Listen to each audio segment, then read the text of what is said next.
Go for it. Okay.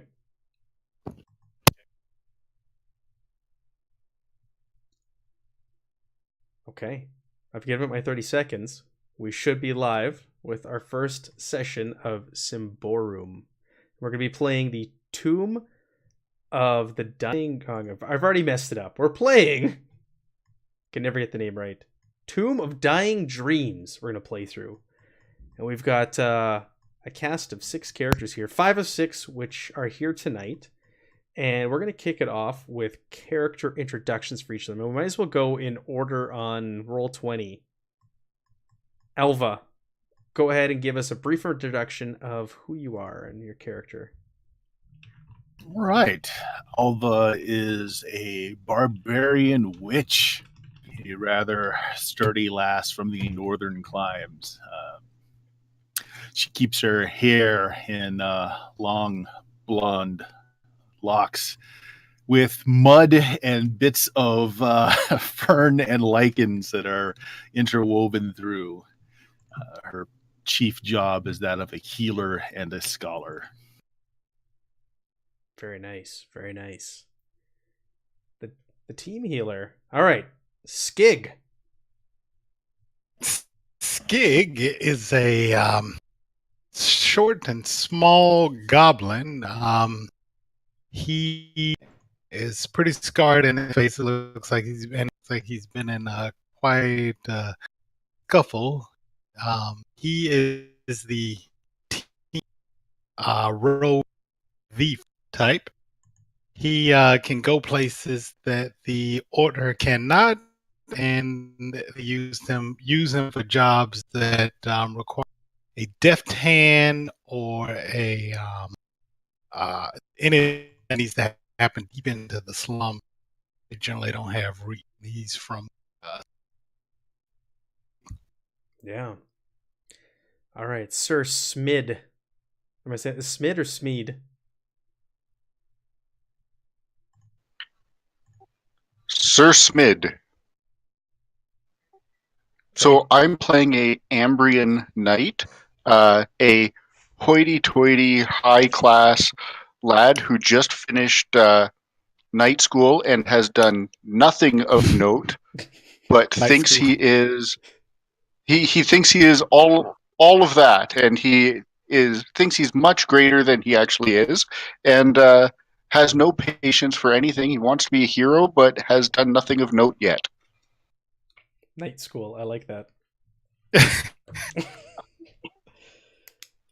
Starting already. Night training? Sure. No, I'm just thinking night school, Night. Yeah, me too. Okay, Preacher. He's got his GED in chivalry. There you go.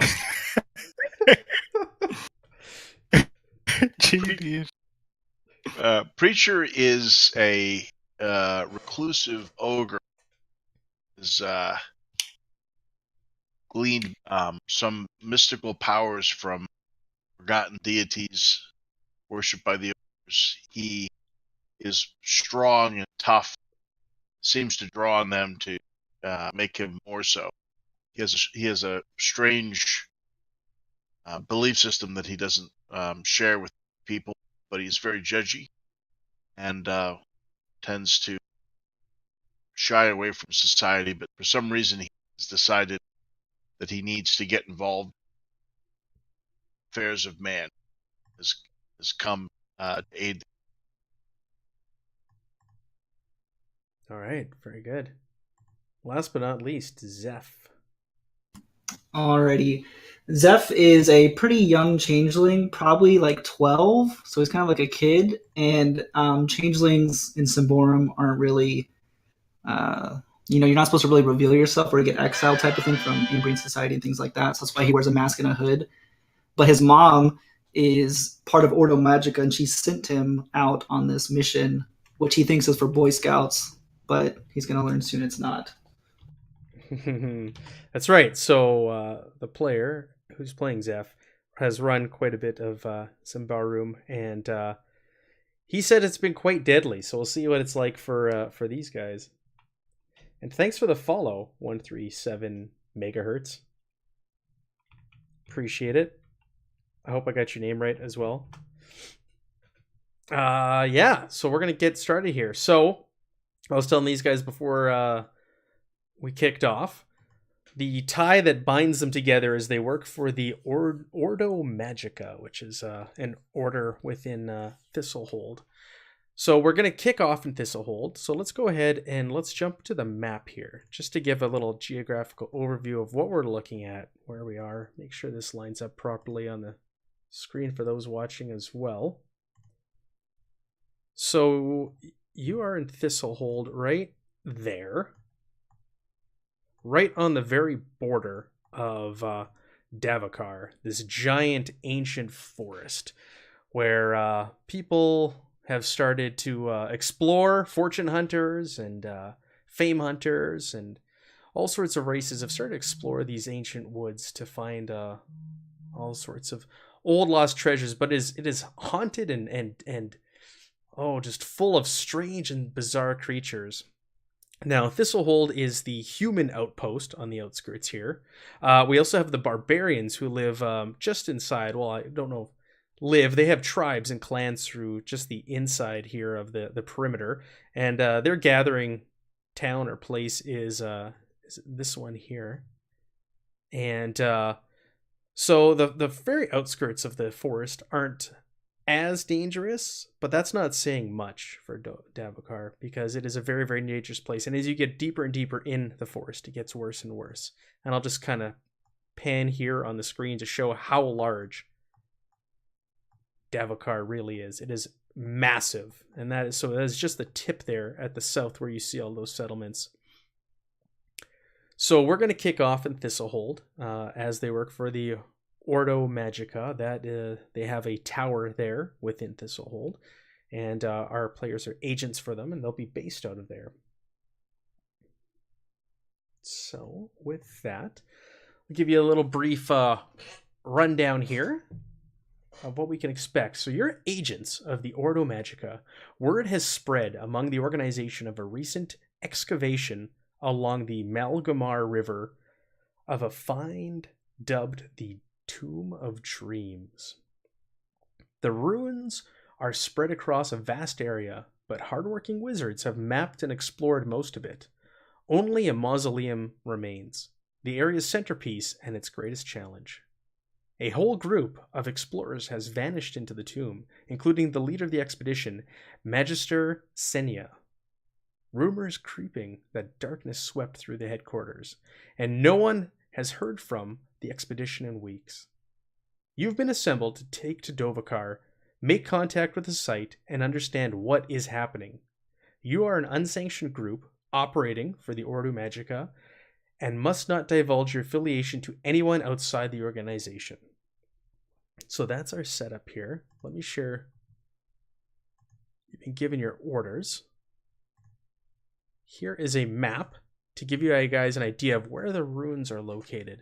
So Thistlehold, I can't ping it on that map, but you can see it right on the edge of the forest, and northwest from it, you'll see a circle and it says the ruins. So that's where you're headed for your mission, to go investigate and delve deeper into what happened to the missing expedition that has discovered some sort of ancient, possibly evil, that has wiped everyone out from what you know. Now, because you are operating unaffiliated with the order, they are not going to sponsor you in any way. And as you know, there is a license that you must purchase if you want to enter the woods. Technically, you don't have to, but if you are stopped, you are always checked for your license to go into the woods. So you guys have been assembled, you've been given your orders, and you're now in Thistlehold. What do you want to do? First, what do these licenses look? Oh, they're like Are they? There's a picture of Thistlehold. They're like pieces of paper that say that you are allowed to go into the woods and do what you like. You can do whatever you have once you have one of these licenses. But no affiliation. How much are they? It's a good question. I had it written down and I can't find my note for it. So, I'll look it up. I don't know if Zeph knows off the top of his head how much a license is. I thought they were 20 each, but I'm not sure. Let's go with that. We're going to say 20 just to keep things going. All right. Do you guys have the money to buy a license? I would hope that the I know money Order. was tight. No, they're not. They're not. If anybody asks, there's no paper trail to you guys. Yeah, I guess it's true. Working with humans is always. You're Sorry, Money, they're 20? We have of money in the wilderness. And then to my closest companion, psst, can I bum some money? Oh, I 20, found it. is this It's- 20 Valor? It's 2 or 10 for 2 to 5. How much was it, sorry? It's 2 per person, or you can buy 2 to 5 persons is 10. So it's just 2 per person. Can we get a season Oh, okay, pass? that's not bad. That's a month pass. Month. Month pass. Do Or you we can have- just go into the woods. There's nobody stopping you. But if you do get stopped, you do face severe penalties. Jail time. Extradition. How severe? Jail time. You could be extradited back What to was your our- peoples, the barbarians and the. What was our goblin and- Starting money, 15? I think you guys 5. spent all of your money. Yeah, you either spent it or you had 5 if you didn't spend You didn't anything. have much money. I The got only 5. person who had a lot of money was Sir Smid, and he bought some really sweet armor with it. I spent it all on full plate, but I didn't touch my actual starting money. Oh, Same here. I've got a bit left You too. should have I 5 have 5. starting. Yeah, I have 5. Got 5. Well, So, I'll pitch everything I have left on a 5-person pass. If anyone else, that's half of it. I have 2. I could Sir throw in for my 2. Sir Smed stepping up. You could also just, find people in the woods and kill them and take theirs.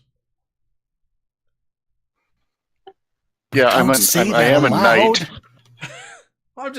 There are options. I don't want you guys to feel like, you're stuck and you can't enter the woods without these licenses. It's like going fishing, right? You never know. You can go fishing without a license, but if, a conservation officer or something stops you, then you're in trouble.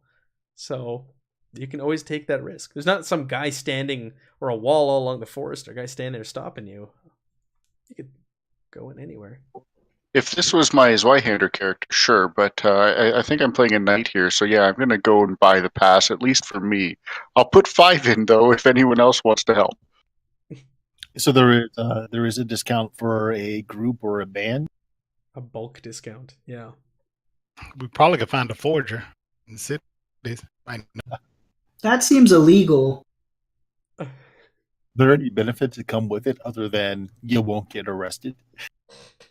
No, not really. It's like a driver's license, basically. Yeah. They're But for really- monster killing. Use the same card you used to register for night school. Well, Zeph is going to go buy his. He has Are 2. we going Yeah. on the supposition that we already know each other well, that we have worked together? Yes, let's go off that assumption. You guys have done jobs and work before. Well, then let's Together. just register as a group. Let Yeah. everybody put in a bit and let's get a bulk. That way, if we can pick up. We'll just everyone put in 2, and then that way it'll be even. Yeah.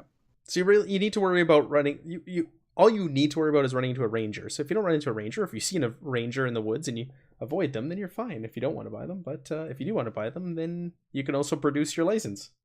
Oh, what's the penalty for killing a ranger? Does anybody know? What Instant anybody death. found? Not good. Is it more or less than not having a pass in the woods? It would probably be more. It's like insurance, right? If you get hurt, it's going to be a problem. But if you never get hurt, not going to be a problem. It's never gonna be an issue. I'm buying a pass, so It's I a don't cash really grab by care. the queen. That's all it is. I'm all for putting in a couple as well, but if we can register as a group, get a couple of extras in case we add party members later. How much is it for the group? It was. I was just if on the page. If we get over 5, it's 25. So that's probably out of our price range.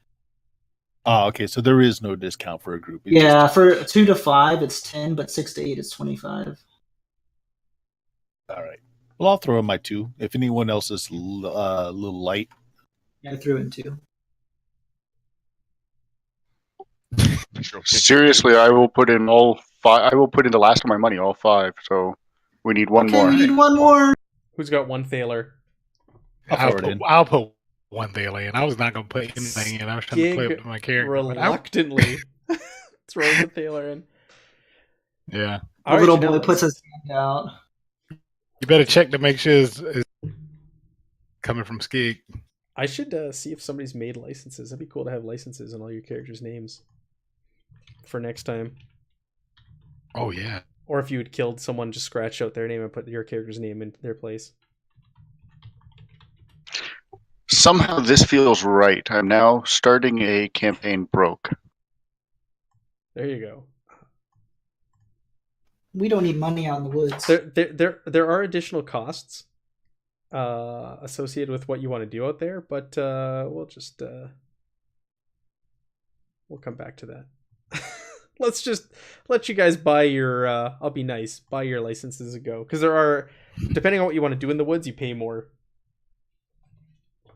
Really? Yeah. That's what it lists in there. Like, if you just want to gather berries, there's a slight increase, but if you want to go exploring and things like that, you have to pay more. Well, let's buy the berry ones and then just do whatever we want. Berries is 3 to 10 thalers additional. Never mind. I'll just eat them. Exploring is 5 thalers per person. Wow, they really regulate this woods, huh? There's also other, which is 1 to 50 thaler.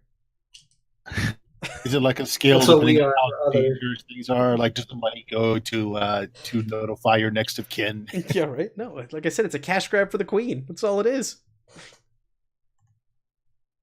Civilize people in your taxes. Ah. These humans. Yeah, right? The civilized humans. Okay, so you guys have gathered and purchased your licenses. How do you want to tackle travel to the ruins? I'm going to do this. I'm going to draw it on this big map here, too. Well, How many figure days that out. going by foot? As a Best. nobody has Best to go on foot, not to draw attention. I can ride on the big fella's back, pointing towards the ogre. I can lead the way. I'm very aware. Yeah, you seem kind of young to be very aware. You know, you're very small too, okay? Small and young are 2 different things. Well, I'm pretty sure goblins only last 20 years, so... So some hard years. Pulls back. Don't goblins turn into ogres? They can try, trolls yeah. Trolls and them. They can try. Okay. So yeah, I mean, I'll try and like lead the way because my character is pretty good at like kind of discerning that. Doing that? Sure. Yeah. Look, we are walking. You are walking. Okay. There is a long way. Also, would take you much longer to get there, and that would go by a river. Go up the Volgana or Volgama lake here, and then take the river to your destination. But it is a much longer journey. Okay. And are we like in a hurry? Like, can't afford a boat now. Yeah, you guys are. So this was a pretty urgent matter. The Ordo Magica is very, very anxious to get you guys out there to your destination and find out what exactly is going on, especially after the rumors and whispers that made their way back before communication was cut off of what was found. And you guys don't exactly know what was found out there, but you just know it's piqued the interest and of the Order, and it's made quite a few people anxious, some high-ranking people anxious. Okay. Let's head to the Enor. Yeah, I was gonna ask: do we know, is the Enor River difficult to cross? No, not particularly. No. Okay. I like the river. What is the Earth Towers of Black? Leech rot. Doesn't sound like a pleasant place. No. Do they have a Holiday Inn? Right? That's where I'm staying. Okay, so there's really nothing between us and target. No, you're crashing the woods. What's the Sun Temple? Is it civilized or is that a? Yeah, would be for me. That is. The Sun Temple. It's like a Prios temple type thing. Oh, what kind of temple? Prios like Theurge. Is it a temple Like- of the sun?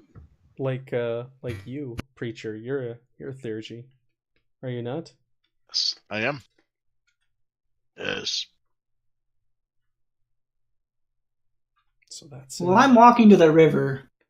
You're just walking north towards the river. All right, let's move out. Yeah.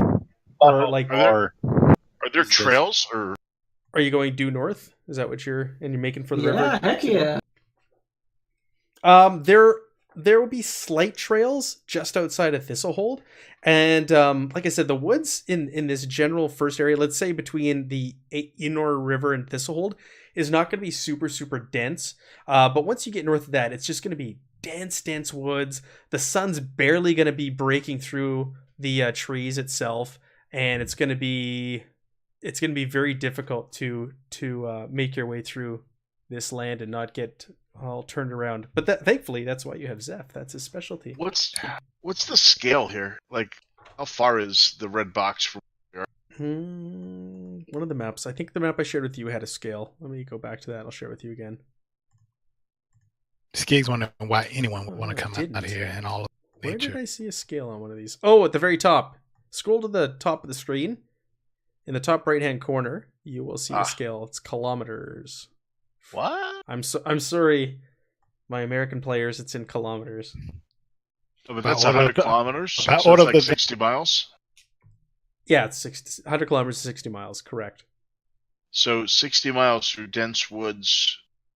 That's probably what is.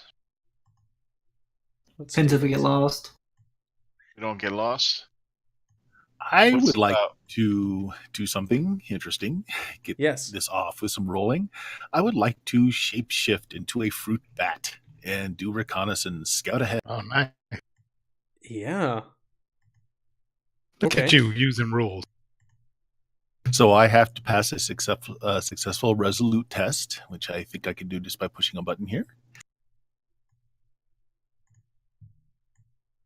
And it's a success. It's a So success. Here, I can stay in this form as long as I want to. I have to make another resolute test to swap out of this form, and I keep all of my stats as they are. So I'm still intelligent. And if we're saying we have traveled together for a while, I figure we have worked out something that I can signal you guys if there's a problem ahead. Like, let's say I can fly back and circle around your heads, letting you know, like, in what direction, basics of how many, that sort of thing. Is that I'm fair? fine with that. I'm fine with that ruling. Yeah. Just so you're aware, sorry, I put a little marker on there. That thing is 100 kilometers or 60 miles.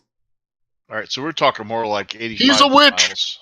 Burn him! I'm a she, being a witch, Yeah, she.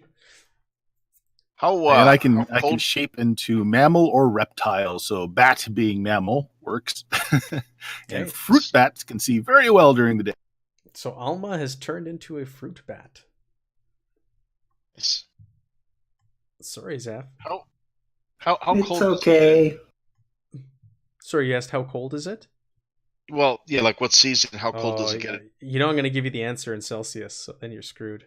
It's okay. I can. It's Get early, out your freedom unit converter here, buddy. That's right. it's early summer, and Okay. it's about, I don't know, 28, 30 degrees Celsius. Okay, so I don't know what it's that is in temperate, Fahrenheit. so you don't have to worry about it. Whatever that is in Fahrenheit. We're working in kilometers and Celsius here, people. Double it and add 30. Is that what? It's the quick way to do that. Temperature. Double it, add. I figured it was around 60 is what he was saying. Fahrenheit. Sure. Or Sure. Let's go with that. I have no idea. Sure. It's warm but comfortable. yeah, it's a little I like little, that. a little chilly. Slightly chilly. All right, do we have supplies or are we going to be hunting on the way? Yeah, you guys, I don't know. What are you carrying? You've got what you have on you. We can barely afford the paper to get us into the forest. Yeah, right. Are those licenses edible? Just add water and they expand and they're edible. Are we thinking we can hunt in the forest? Let's fish at the river. Fish at the river. You could hunt. That sounds good. I could do for some fish. There is game. You know that there are game hunters that go into the woods into Davokar and come back and sell their wares and goods in Thistlehold. So you are aware there are like deer and such running around here and rabbits. Okay. Well, I think Preacher's going to spend his last few shekels on some hardtack. Okay. And make sure he has a sleep. Inventory-wise, I don't think he has any. Do you? Let's see. So you want some rations? Starved to death. What does that cost? Do you have the book there or no? No, actually, if you have a chance, I could use a copy. Okay. 10-4. Rations. Where are you? I've got the equipment here in front of me. He has cooking equipment, so that's good. Flint and steel. All right. It's page 154. Oh wait, never mind. I see. I have it. Oh.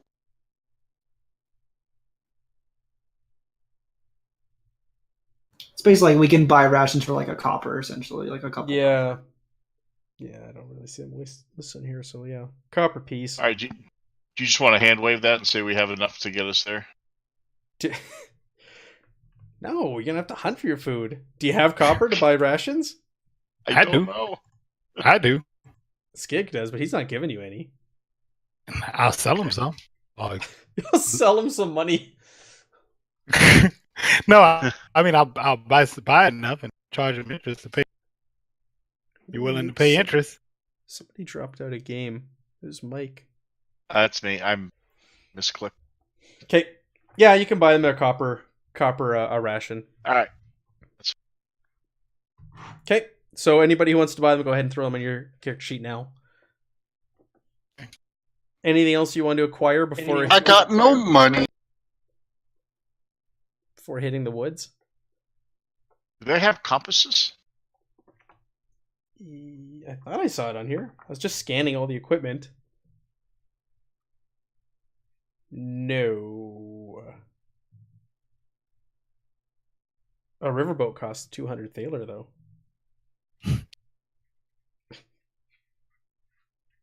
No, I don't see compasses on here. All right. You have to use the sun.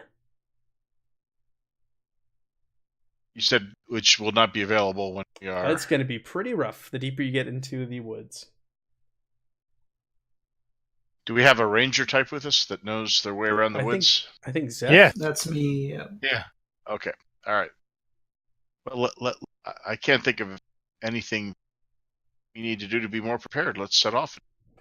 Okay, so then let's go back to Alma, who is in fruit bat mode and scouting ahead, right? Yeah, correct. Not too far ahead, but far enough that I can give advance warning if we've got any ambushers up ahead. Sure. Yeah. Yeah, so you guys hit the woods. There just happens to be a ranger there who asks you for your licenses, and you're able to produce them, and you're allowed in. Phew, crisis averted. You guys dodged that bullet. Skip the first murder. Yeah, right. And yeah, you make your way into the woods. So the initial perimeter here in Devakar is very light. It is very well traveled. You run into the odd trapper. You run into the odd, fortune and glory seeker. There's guys like digging up holes and this and that, thinking they're gonna strike it rich and find something here on the outskirts. But it's long been known that these lands have been scoured already, and this is also barbarian land. So if there's anything of real importance or value out here, it's long since been taken. But as you make your way through there, you do come across like the odd like ruin, like big chunk of like stone that has like glyphs and such on it, so like remnants of ancient civilizations just lying here, dying, rotting, lost in the woods. But it's pretty uneventful for the first leg of your trip, and we're gonna say you guys make your way to the Ainor River without much excitement.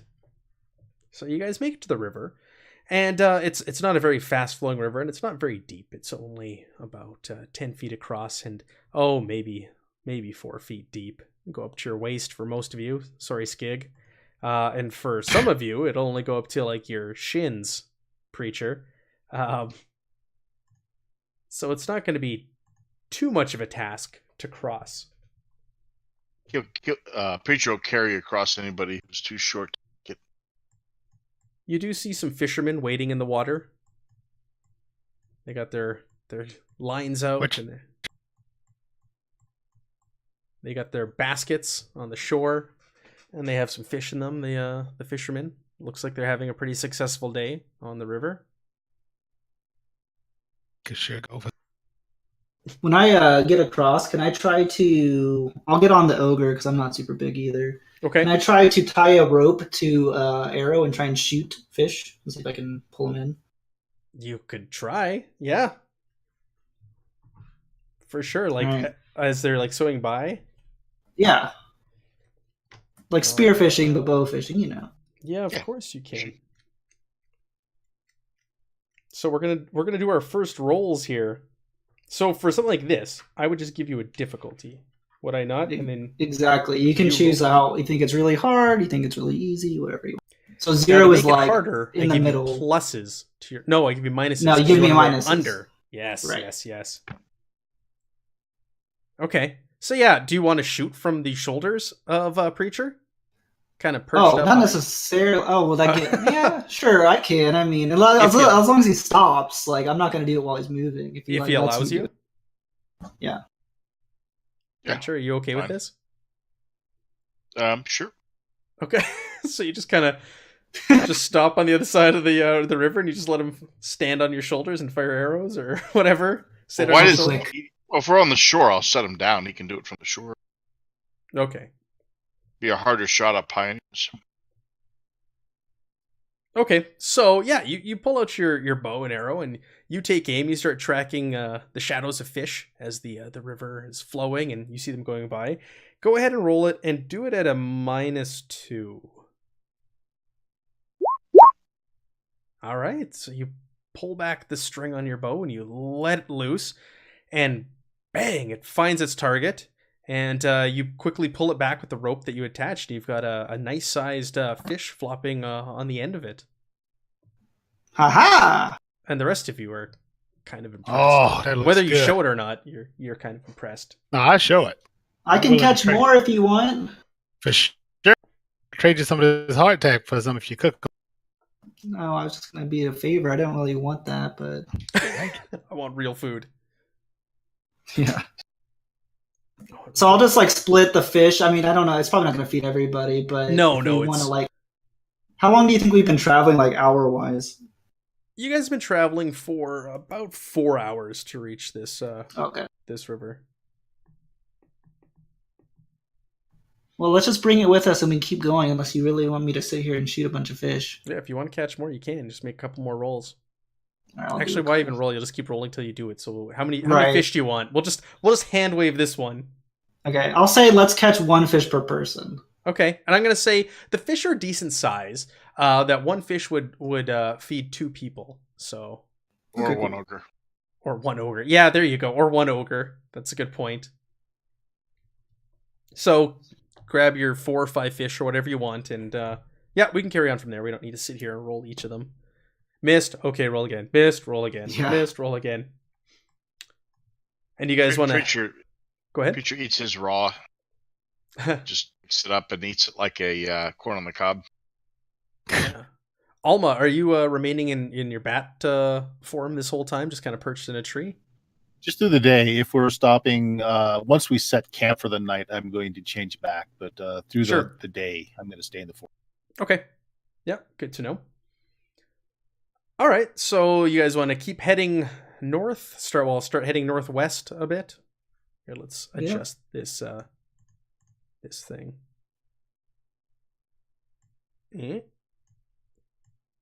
That direction. That away. Don't ask me about the hook on the end.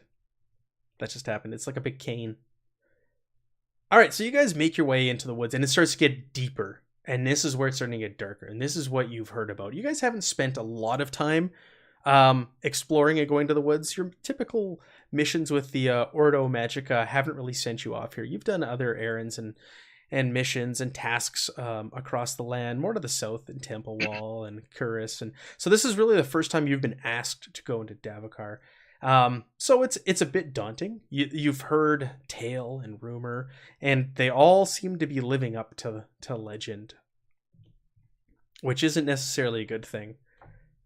So, Alma, you can hear some voices up ahead. It almost sounds like they're arguing. And I'm going to get you to go ahead and we're going to make a check to see if you see them before they see you. Sort of thing. I'm just turning their stats here. It's vigilance versus...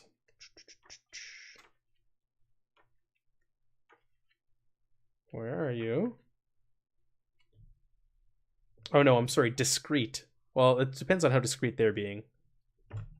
Because you want to sense them.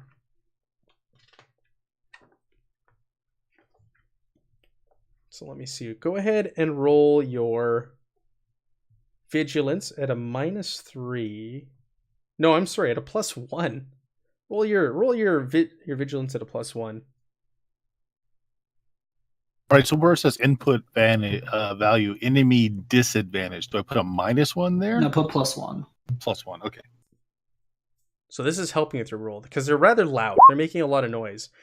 Yeah, so you fly ahead and you see a group of 7 humans. 6 of them are fine, but one of them looks to be heavily injured, and he's being carried like on a makeshift stretcher by 2 of them. And they're arguing, and they're trying to make their way southward in the woods as fast as possible. And you can hear them going on about like, "Oh, I told you not to do that. I told you it'd be trouble. Quick, let's get out of here. Let's head back to Thistlehold. We'll find our fortunes. Let's get out of here." And they're moving quickly through the woods, and they're actually moving towards the rest of your party. Okay. I will fly back, circle around the heads of my companions to draw their attention, and figure simplistically, we've worked out a signal where I can say how many, what direction, and if they are a direct threat or not direct threat. So I will signal the number and not a direct threat. Oh, and what direction? She's squeaking at you guys. Squeak, squeak, squeak. Just in there. You break out your Alma decipher code book and you, okay, so this many squeaks means this, and this many squeaks means that. If I dump on your head, it means... We should probably avoid them. They're a wounded animal. Not literally, but...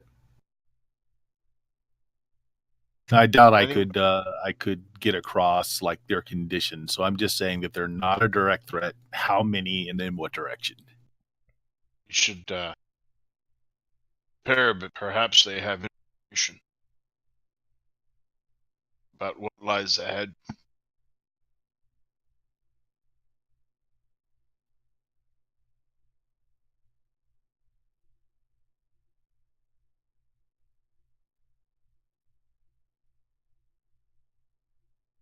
I'm sorry, did you ask a question to me? Sorry. I know the ogre just says to the party, he says, perhaps we should see if they need aid and tell us. Or, well, he doesn't know that anyone's wounded, so he just say, Bat says not a threat. Prepare. He just gets his hammer ready. Maybe we can get some cheap supplies if they're heading out of here. So as you We'll guys just let him run in. Yeah. As you guys are standing there talking, you hear a voice coming from their direction, and you hear, "Hey, who's there? Identify We are yourselves." I am Breacher. I skulk off into some wood. Okay, you go disappear into the woods. Yep. Not far.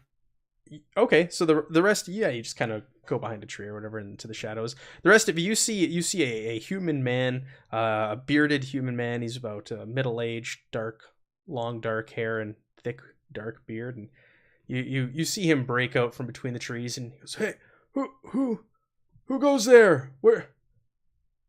We have injured. Please, we're no threat. Don't harm us. I see humans. Please, we are friendly. We haven't eaten for days and we're exhausted." Who are you? "My name is Gregor. I lead a group of fortune hunters. We need to get back to Thistlehold. One of our men is injured." Well, good news. We've gotten here in, 6 hours? Yeah, roughly 6. So you're almost out of the wood. Oh, I'm Sir Smid. This is my band of compatriots. Oh, Sir Smith, I fear we won't make it tonight. You see the rest of them kind of break through behind him, and they just look terrible. They're just ragged and run down. They look like malnourished. They're thirsty. They look like they haven't eaten for days. And you do see the one of them is on a stretcher as well, and he looks like he's in really, really rough shape. Can I look to see at the injured one to see like what his wounds are? Just like kind of maybe identify what happened. Yeah, it looks like their clothes are tattered in parts, so it looks like they may have been attacked by possibly a creature of the woods.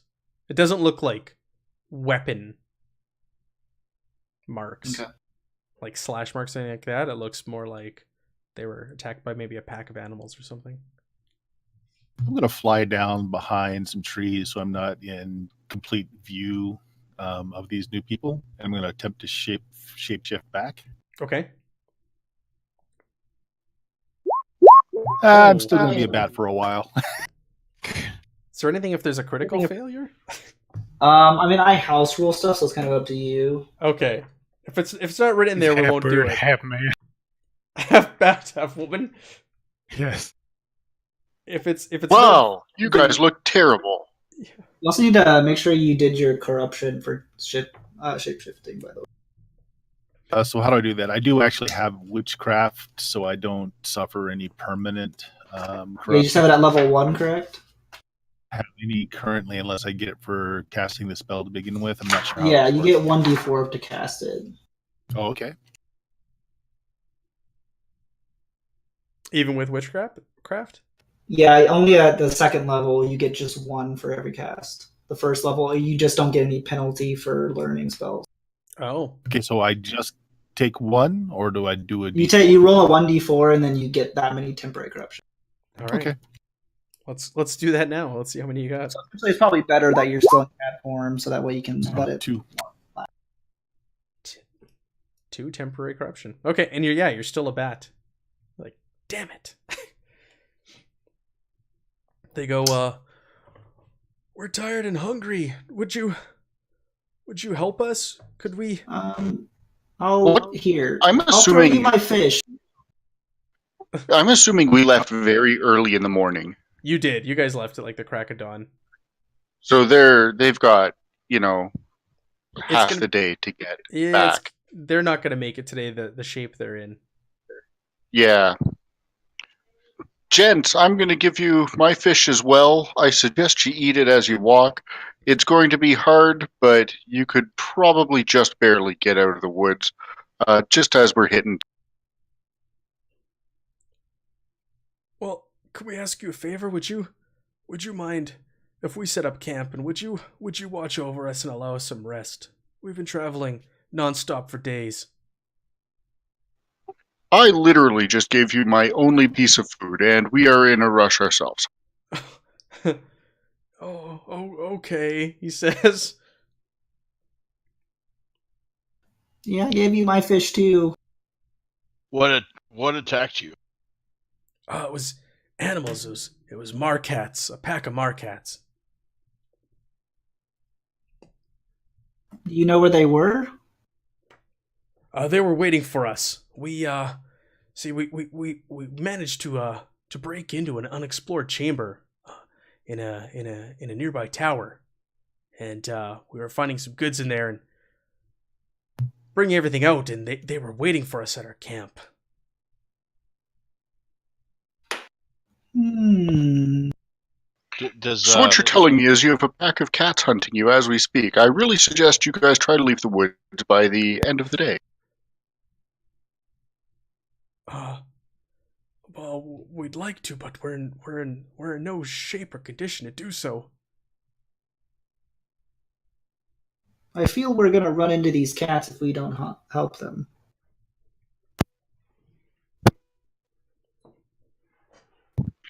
Your guys' call. I'm ready to leave them for dead. I'm not even out there. I'm hiding because I'm waiting for him to kill you. He's hiding. Alma's a bat. What? How many of them are there? There's 7 of them. What kind of condition are they? They do look pretty worse for wear, and there is the one guy who's on the stretcher, and he looks like he's legitimately injured. He's moaning. He's in really rough shape. He's got like a splint on one of his legs, a makeshift splint. Preacher's going to closely inspect his wounds and see if he can render any aid. Okay. Yeah, you go in there, and he's definitely been attacked by something. And you look at the wound on his leg, and it looks like it might actually have infection setting in at this point. He's got a fever.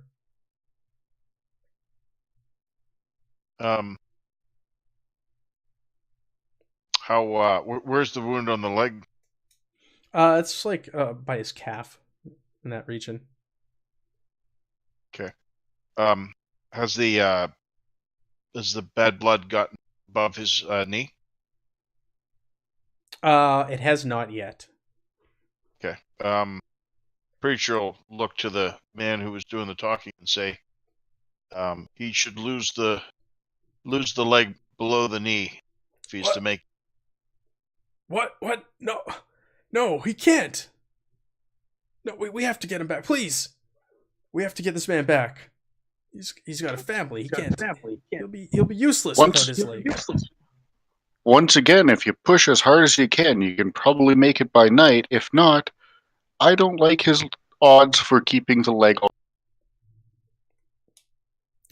Take it now. Last I checked, infection travels towards the heart and then gets worse. You see him shake his head and run his hands through his beard and look to his comrades and look back at you and look to the man who's lying there moaning. And he's in a feverish sweat and goes, "Can we do it here?"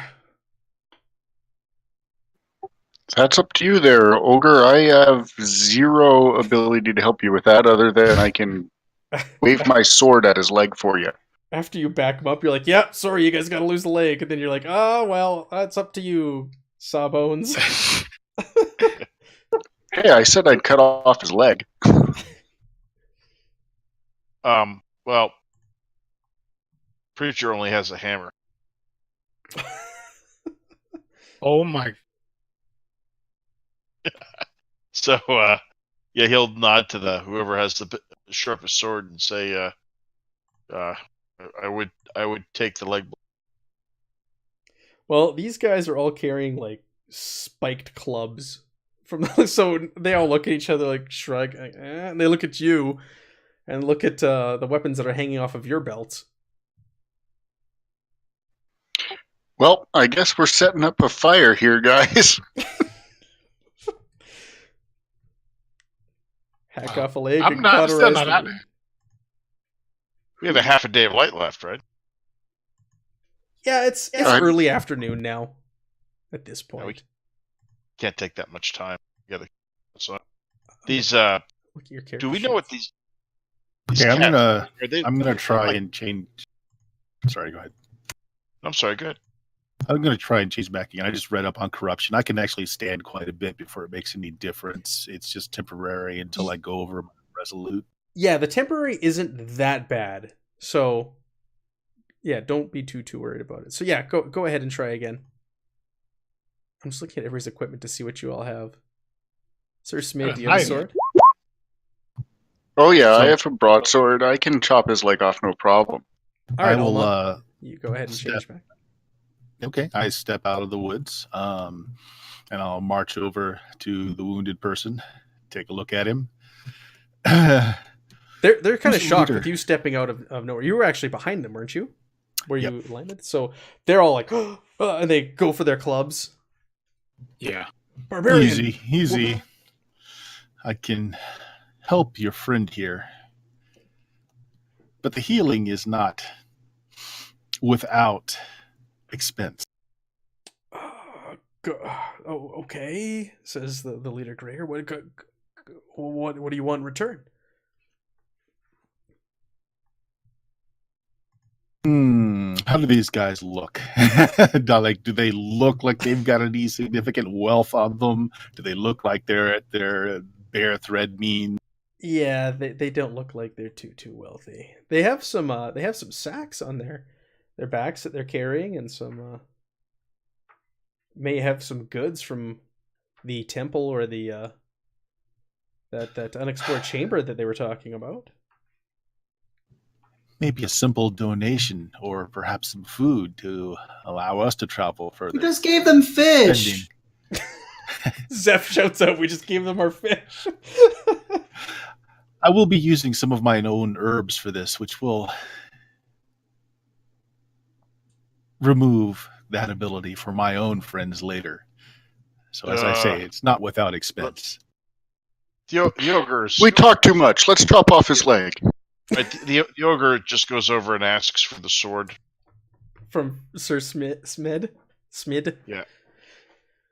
Okay. Well, while you're saying that, Alma, he walks over and asks for the sword, and okay. Well, Greg goes, there's some things we found, perhaps, and they hold out like these like little stone statues and stuff. And I guess as you're talking, Sir Smid just walks over.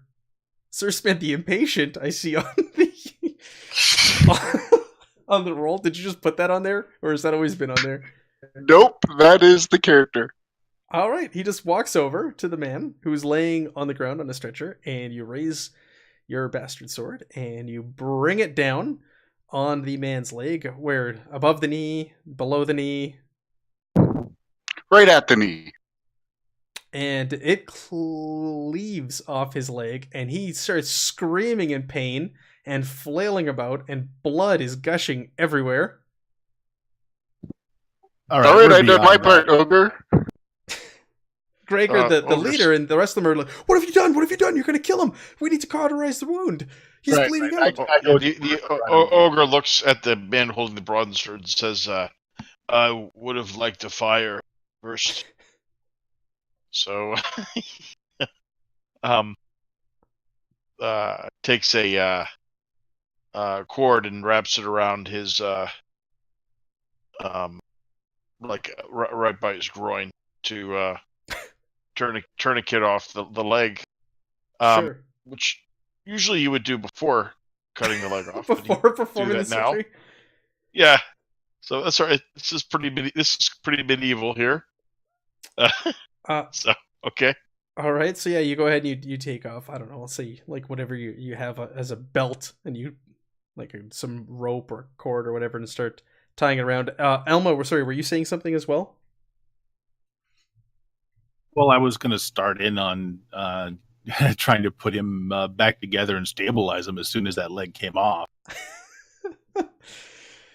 Well, Sir Smith the Impatient. So they're panicked. and they're kind of losing their minds right now with what's Guys, happening. don't fret. Don't worry. He's gonna die. He weighs less now. You should be able to get out of the woods quick. He's gonna die. He's gonna bleed out. This wasn't done properly. And you see the others starting to like scramble to start making a fire. Quick, quick, quick! And Alva, just heal him. they're I come out of the. Can I roll or? They haven't attacked y'all by now. They're not. all right. So Skig strolls out of the woods. Alma, Laughing you're gonna at attempt the to whole heal situation. him.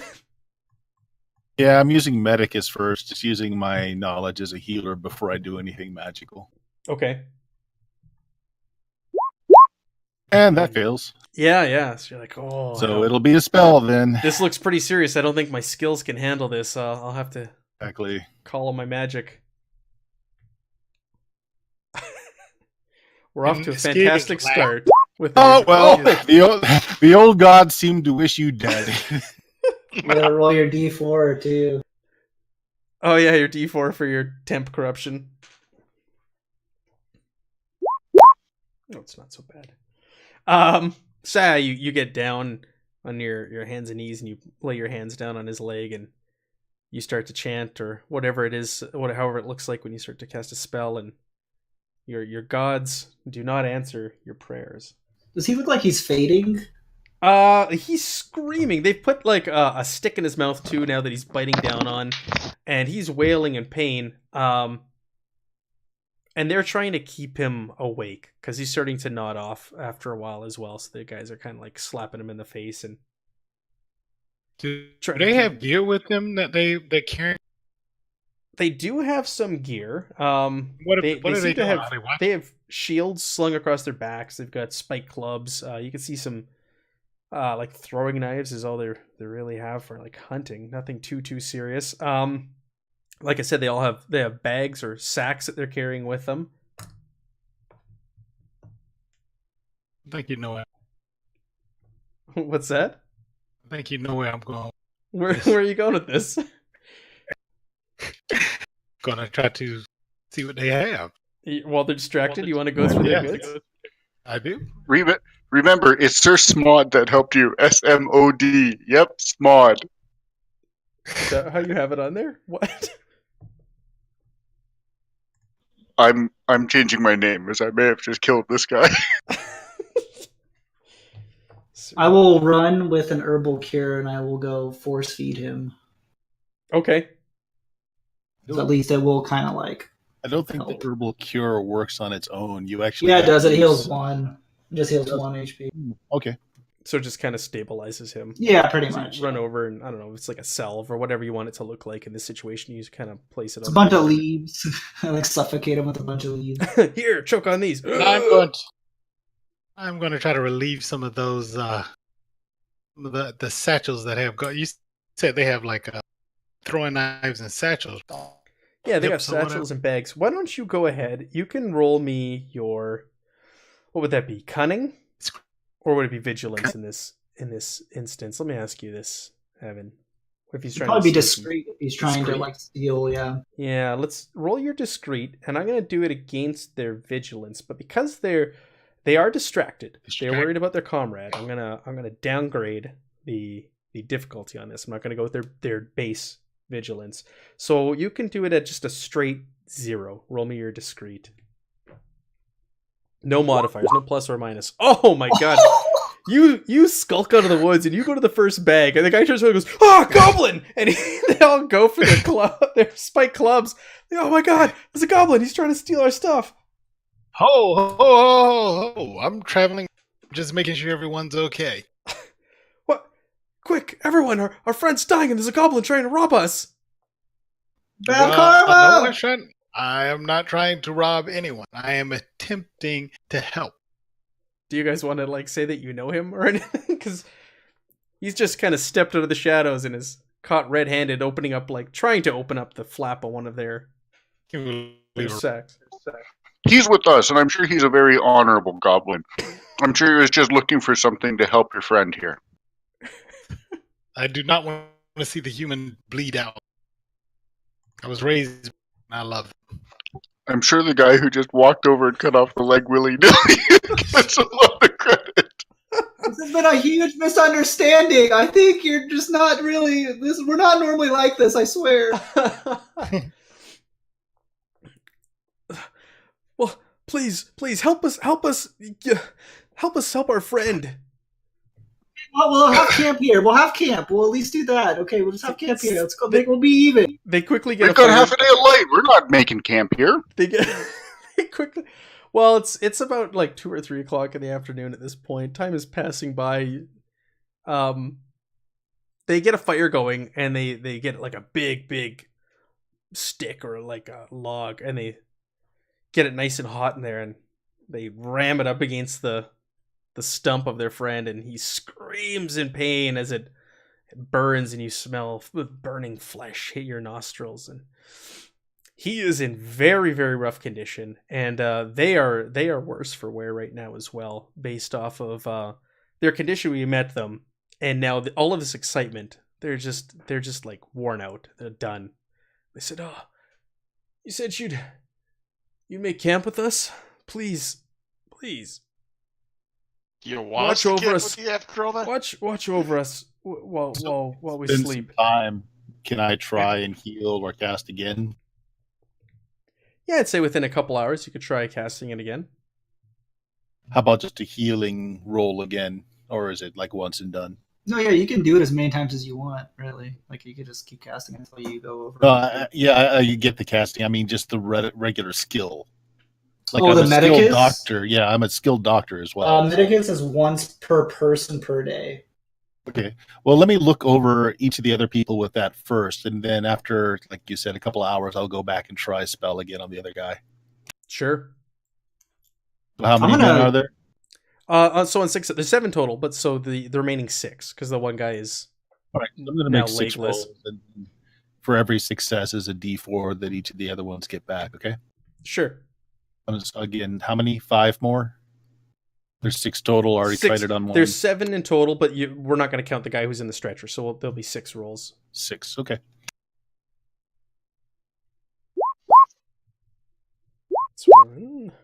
Now you're getting the successes, right?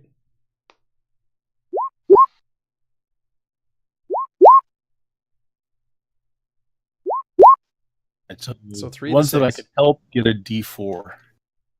Sure. D4? Just roll 1d4 and I'll just apply it to all of them. Just make it a blanket.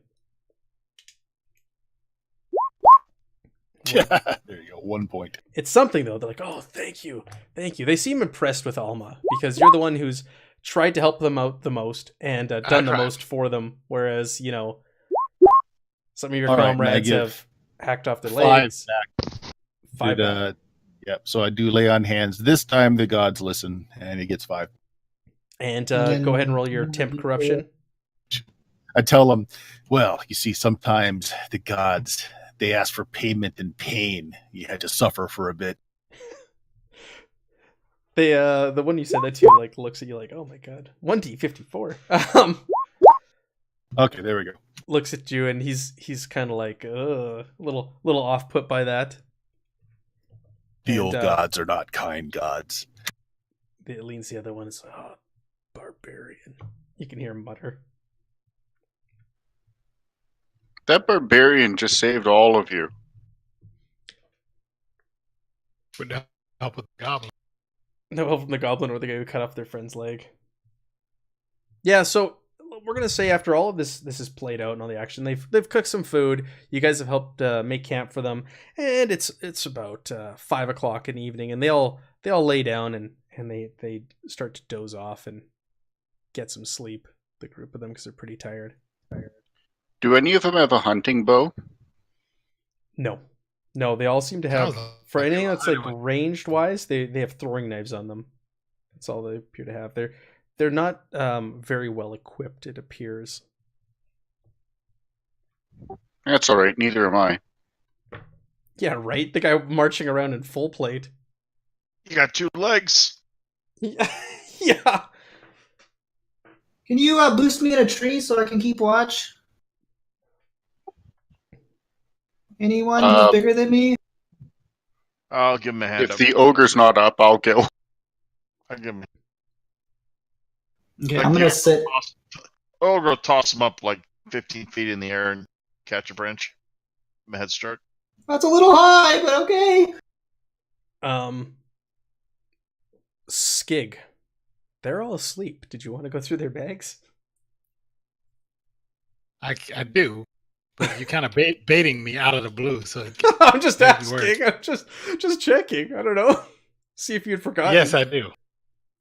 Okay. You start going through their bags and you see there's like these guys are definitely fortune hunters, and it looks like they did stumble across something. So there's a like 5 regular sized like sacks, and then there's like one really big long something or other wrapped up in cloth. It's long, like almost like the length of a man.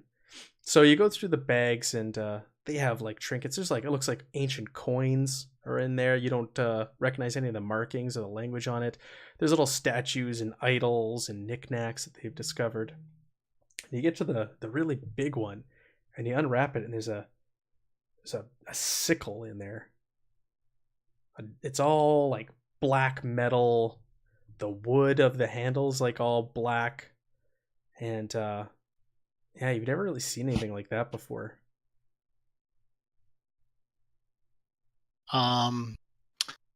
So the bag with the trinkets and the coin. Yeah. Anything that has multiples, I'll take just so they won't notice, and then I am going to go back to my let them know. Sure. So we'll say you grabbed. Oh, let me roll a die here. Let's do some random stuff. You grab. What's that? 1. Whatever that 1 is. So you found one like idol statue that was a duplicate. All the others were different in some way. So you grabbed the one duplicate, and you grabbed a handful of 5 coins that were duplicates. Is it Pardon me? 5 ancient coins. 5 ancient coins. These aren't thalers. These ain't thalers, Skig. So I'm going to go and let the knight know about.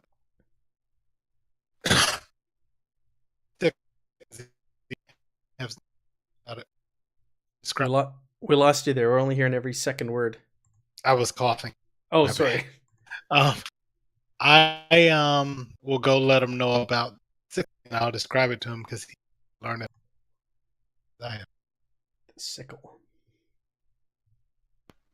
Sickle? What the hell is a sickle? Black metal. It has strange runes and markings. I describe it. Seen anything like that?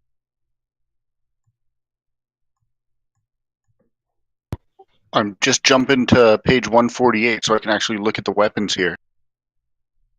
Oh, there's a page? It's probably bad you news, don't know? especially if you stole it. I didn't steal it, young one. I left it where it was. I've been watching you. We're going to have bad karma the rest of this trip if you don't put that back. All of you are too trusting. You don't know these humans. You don't, yet you sleep around. And a black sickle with runes on it? That sounds trustworthy. I'm not taking it. I left it. I didn't take it. Let's just let them have that. I don't see a sickle in the equipment, if that's what you're looking for. So now I'm performing free surgeries and whatnot? I think we should leave them here. I'll take As a noble knight, you're not very noble. He's not wrong. I just helped him with his leg. Why do you require payment? It is our duty as adventurers to help those, right?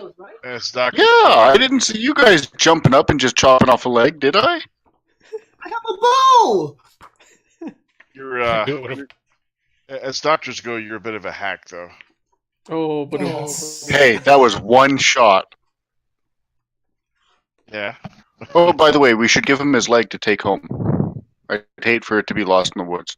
Are we going to leave them here? Because if we leave right now, I'll take the sickle. We're not leaving them. We have to help them. If we leave right now, we can leave with. We have already helped them. I'm stuck in this tree. He threw me so far. Do I need to chop down this tree? No, you wake them up. Oh my gosh. Wait, no, we have a bow.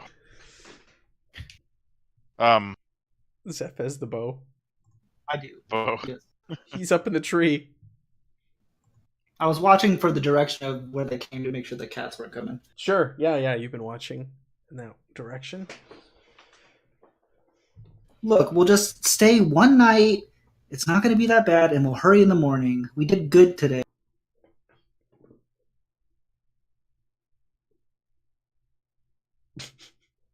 The rest do not seem impressed with this. Just silence. No.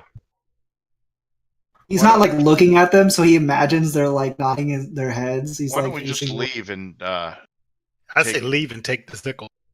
take a few things for payment for our services? What kind of people are you? The kind who don't do these things for free. In Boy Scouts, this is not what they taught us. You'll learn real soon. The world's a harsh place. You need to be harsher. What is 8 hours? We'll leave right when sun comes up. And then they'll know we took their stuff. Oh my gosh, you'll Matt, just say I'm assuming the sickle would be one-handed anyway, right?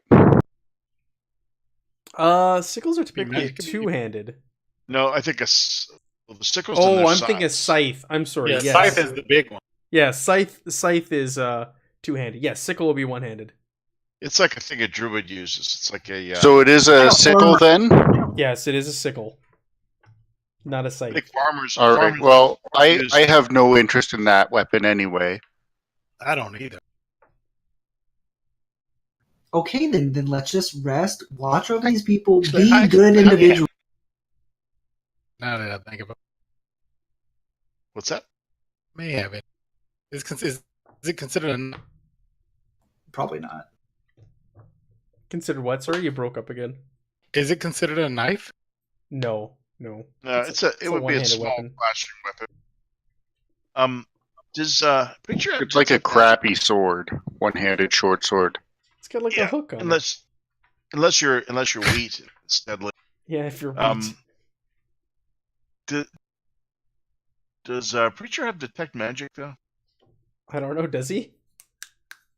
No, that's Lore Master. He has blessed shield and anathema, which I think is like protection from magic. Iron fist. Raya. Trait. It's not a positive. You're not a lore master, preacher. No. All right. I was just trying to figure out. It'd be nice to know like this stuff is real valuable or not. Oh, right. Because then you'd really want to. Well, How I many mean, ancient How many of them is sickle covered in runes? I'm sure it's valuable. yeah. Nothing black is ever good. It's covered in black runes. It's covered with probably death magic or something. It's probably worth a lot. You know we're taking you to a tomb, right? Well, you know what? That's not what my mom told me, okay? I found that when I met you. What does the order say? We all rested. Should we leave? Oh, what is the order seeing this guy? He comes very highly Highly recommended. It might be worth staying with them through morning so that we Thank God someone's on my side. It's so 7. that we might. Look. How about we ask them what it is in the morning? Hey, we were going through your bags and we found this. What is it? Yeah, just say like, oh, there was something lumpy. I tripped over it. We've been struggling with whether to rob you or not. I mean, you No, cut off it's- his leg. Why are you getting all sensitive now? What's this thing? You said it's 7 of them? There's 7 of them. Yeah. We could Literally. that Well, down. one guy with like half a leg. So 6.5. 6 3/4. All right. Well, I guess we'll wait out the night. Rotate shifts for watch. yeah, as you guys have been like arguing and contemplating whether or not you want to rob them, the night has set in. We will eat or whatnot. Those cats that you were talking about, are they? They're just like a pack of cats, like a pack of wolves, kind of. Yeah, they're large cats that travel in packs. You've heard that they What are we travel in talking- packs of up to 10. Mountain lion-ish. Sure. This isn't like Narnia cats, right? No. No, but they travel in packs, and typically they strike at night, from what you know about meerkats. All right, so we'll make sure we've got lots of fire up. A couple of fires around us. I'll watch first. Well, are you gonna be watching them or us? Both. I have 2 eyes. They can look in different directions. He's a chameleon. I have a mask on. Don't judge me. Oh, did we just gain somebody? Hey, sorry I couldn't make it tonight, guys. No worries. Oh. You're all choppy. Is anybody else hearing him all choppy? I think it's the server. Oh, it's You. me. Hold Oh. on. One moment. It's me.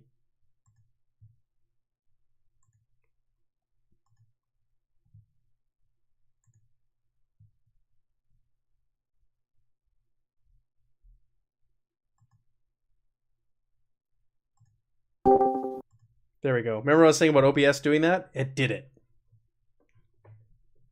Had a good night. Are y'all still doing? We are You just in the middle of Symbaroum. We're playing right now. Did you want to jump in and join us and just kind of listen along? There's room in the story or something. Y'all jump in. I figured y'all were wrapping up already. No. What time is it? Is it that late? No, it's not that late. We usually stop around 11. It's We usually 10:50. stop in another hour. I'm thinking of our Friday games. I'm like, oh, we're going for another 2 hours. No, we stop in an hour. Oak. My characters kind of got pushed around now on here. I know what I'm gonna do. Oak, I'm gonna change your name for something with two Z's. That's right, I said Zed. My name's Just to shift you, I got little tokens on the overlay now that light up when people talk. That's the only reason why. And your token's just at the very bottom right now. Because I didn't know your character's name before we started. There we Did I go. not put it in there? No. I'm sorry. Oh, that's I'm all probably good. gonna go with Mary. You're Ziza Oak on the overlay right now. My Zeds and my Thanes. All right, I'll take first watch, guys. I'm not going. Elronox is the name on the character sheet. Oh, there's one on the character sheet. All right, first watch. Sir Smith. I'll take first watch. Okay. Yeah, it's pretty uneventful, that first watch. You sit there. Are you watching the woods? Are you watching them? Are you watching both? I don't know. I'm just kind of. Just I kinda can't there, sit still, so I'm wandering around.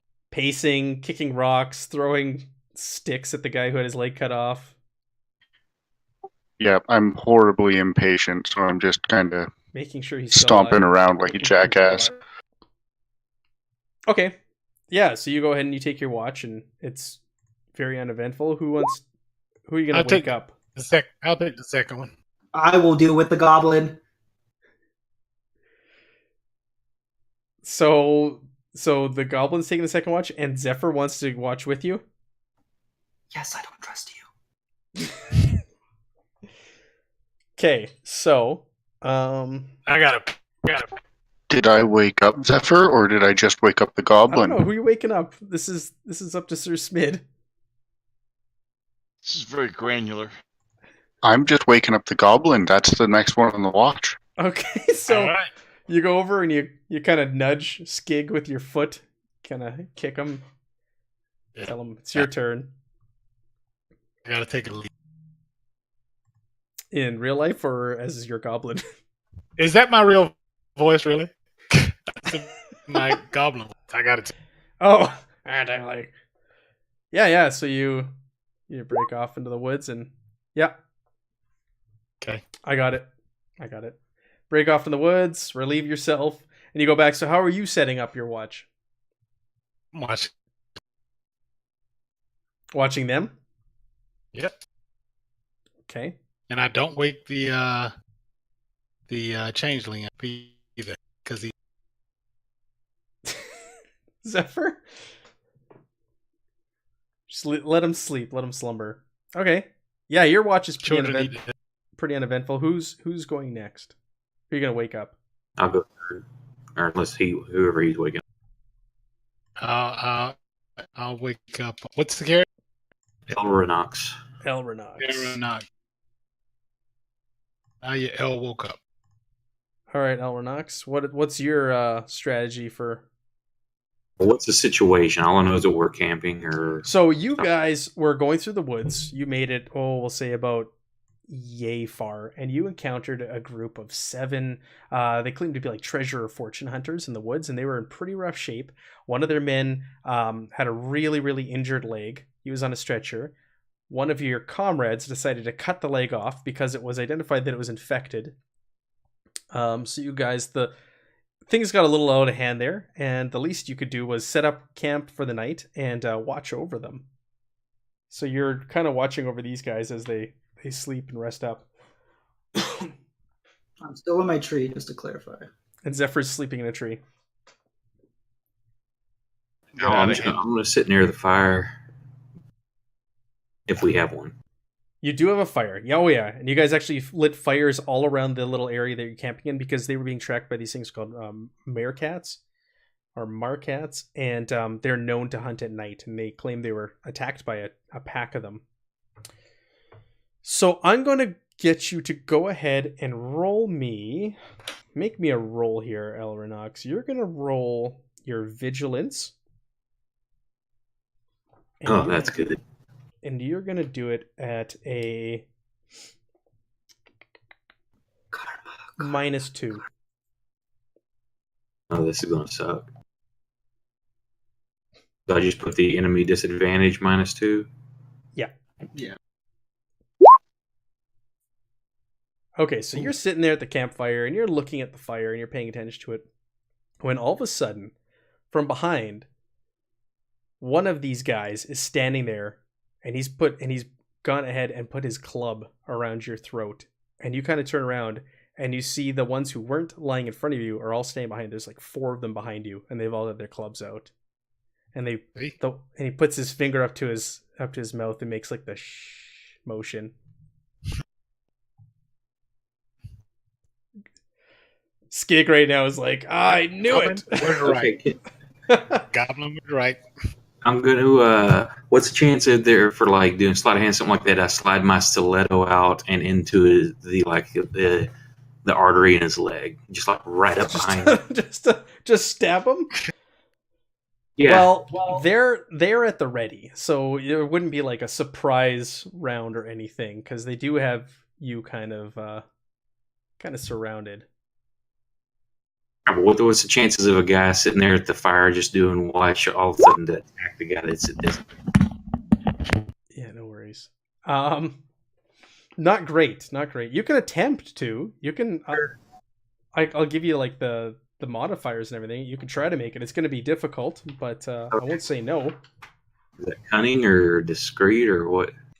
To roll your melee attack? No, I'm one to try to like stealthily pull out a stiletto, small, dagger, and to catch him, unready. He thinks he's got the drop on me. That's what I'm saying. Is it possible to do that? Just a small weapon like that. Go ahead. I'm just wearing like cloth. I don't appear to be like a fighter type. Sure. Roll discreet. And it's going to be a different modifier here. Let me go to my modifier page. I should have it printed in front of me. Do it at a +3.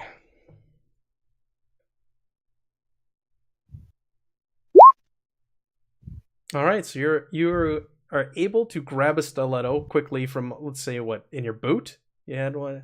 Or my sleeve or something. I've got like maybe a wrist sheath. and your arm just swings back without even looking, and you sink it into the calf of one of these guys, and he lets out a wail, which wakes up your friends. And he no longer has his spike club around your throat. He kind of slinks back. So, the rest of you wake up and you see him surrounded. Do I roll damage or anything, or an actual attack with that, or no? Given the situation, I was just giving it to you like for flavor. Wake up your comrades, and Okay. And also you're no longer basically being restrained. And I didn't get a chance to ask this since I wasn't here at the beginning. I've got a ritual. Can I have had it already performed for my weapon? What's your ritual? Can you see my sheet? I don't want to give this away. I want everybody to be like, oh. Okay, let me look at your sheet. Sorry, I'm setting something else up here. Let's do this. So that's you there, and you've got the 4 of them around you. And I got the other guys, well, they're awake now. I got little sleepy faces on them, but they're really not sleeping anymore. Everybody's awake.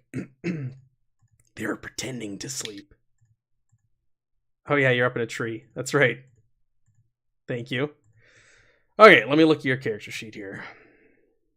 Your traits, abilities, rituals, the very last sentence. Is it the first one or the second one I'm looking at?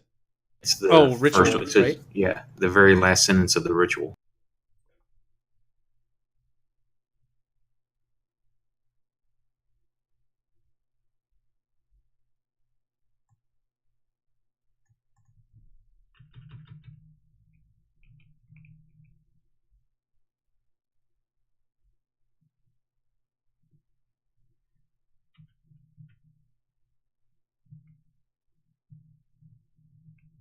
So that's on you.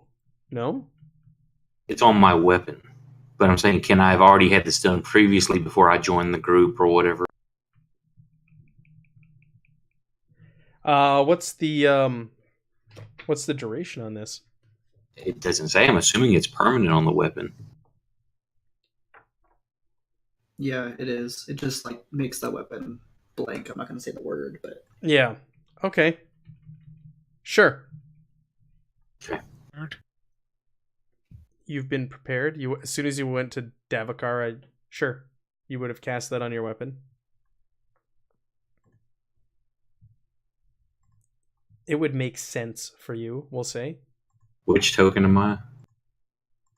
You're this guy surrounded by the 4 of them. So Buddy was there that you stabbed, and the others are like so.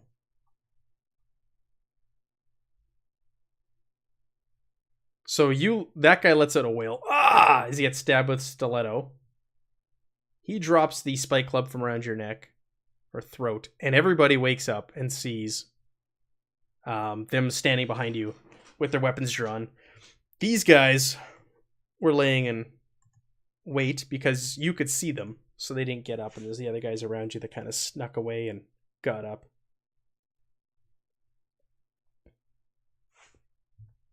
So, shall we do combat? Shall we? Yes. I don't have a choice because of the trustworthiness. because no one woke me up. Mm-hmm.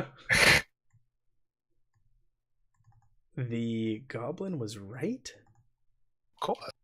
I am the eyes of the party. What do you mean? Let's do that. Why are you up there? Change places. Okay.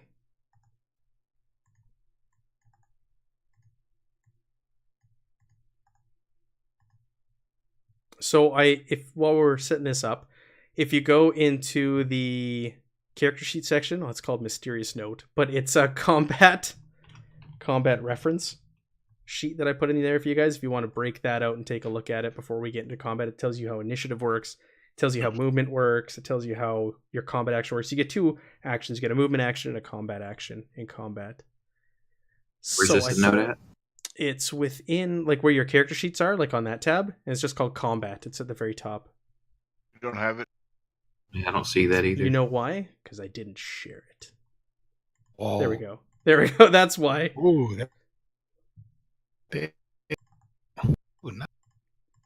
I'm going to have all these guys act at the same time.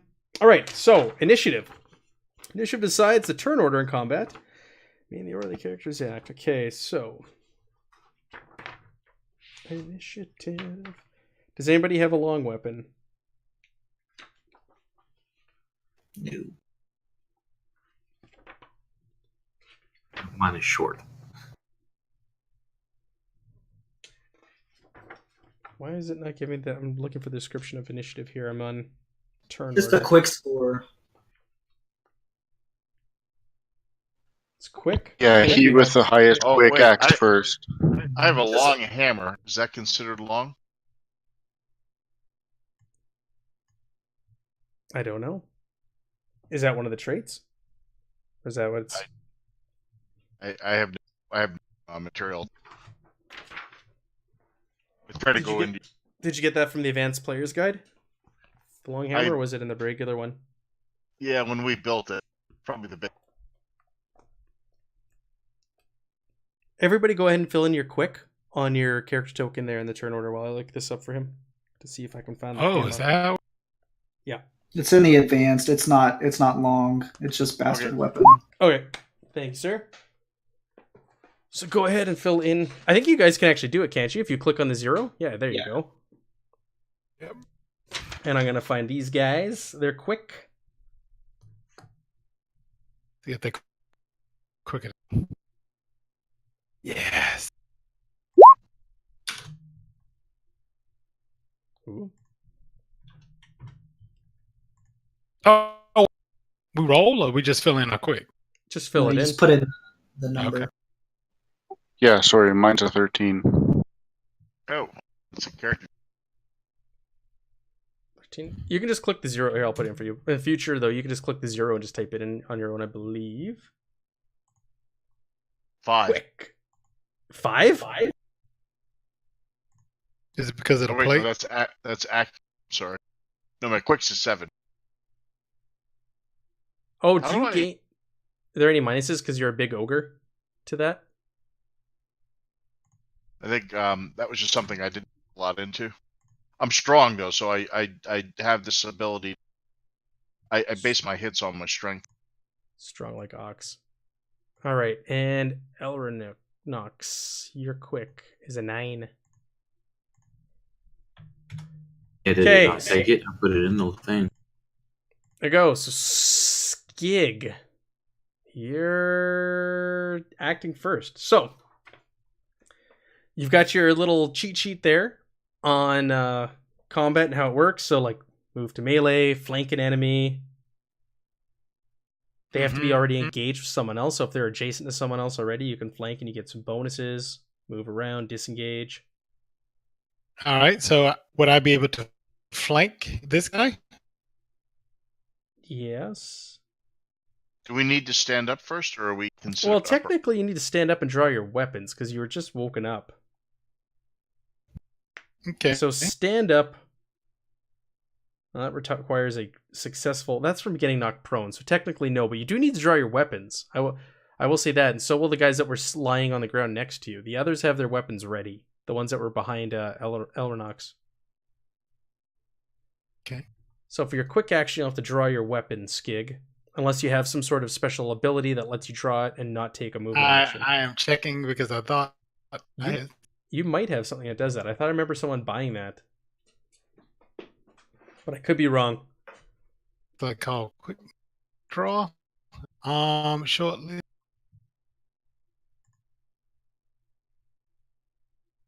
Nope. Nope, Nothing. you did not buy it? Okay, so you can draw your weapon. Okay. Do you have feint? Yes, I do. You can use a free action with short weapons. Oh yeah, the character can choose. Also, oh yeah. Okay. So wait, That's your free action. Feint? Drawing it, Yeah, I guess I'll draw my weapon with feint. Which and allows then me. flank him. Yeah, Okay. and he's flanked. So flanked means this gives you a +2 to any success tests to attack and deals an additional 1d4 damage. So where with feint does it say? Where does it say I can do the? No, it's just under the short weapon quality. Oh, okay. Oh yeah, don't forget those qualities. It's very, very Yeah, important. I wasn't looking at him. So, All right. you get to attack him. So it's your accurate minus his defense, right? Yeah, it would be my accurate if I didn't have knife play. Which means I use my quick, which is I think we all saw. so his defense is a +1. But the first thing I'm going to do is I'm going to use my cheat, which if it hit, now that does use the, which I'm going to use the Goblin Squeeze, which is the growing. the goblin squeeze? So it's gone, and I think and you said I get a +2 to this, Yeah.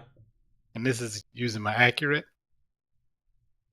since I'm just normal attacking. Yes. Boom. Yeah. And it was a +1. And what about the flanking? Did you factor in the +1? Oh no, I Flanking's didn't. plus- Oh, you haven't rolled yet. No.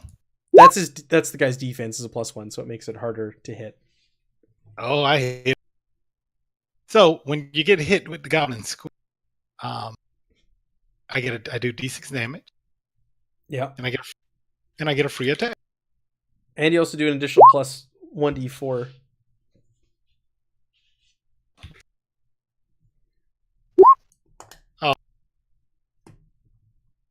And now here's his normal.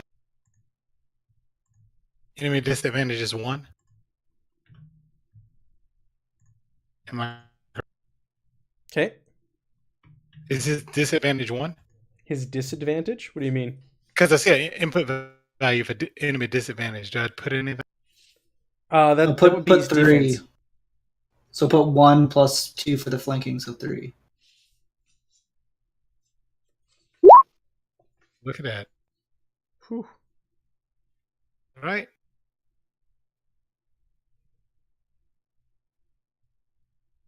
Oh, you know what? I was supposed to roll with my weapon.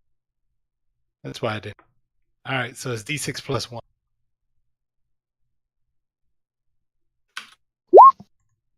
Wow, I rolled 3 1.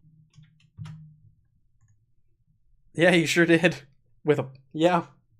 All right, so what does that look like, Skig? You bounce up and draw your short sword and make your way over there. So why don't you go ahead and describe what you just did?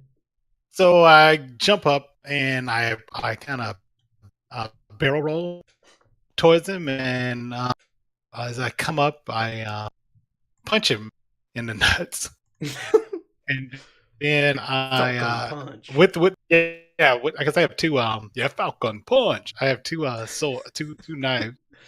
So I just kind of take the hilt and kind of like hit him in the nuts with it, and then stab the side. The other. Yeah, he lets out a There's blood pouring from that area, from that region. From that region. That groin region. All right, that takes us to Zeph. I don't know what's- I just noticed something. I have backstab. Gives me 1 attack per turn made from advantage. I had advantage, right? Because I was flanked. So I guess he takes extra D4.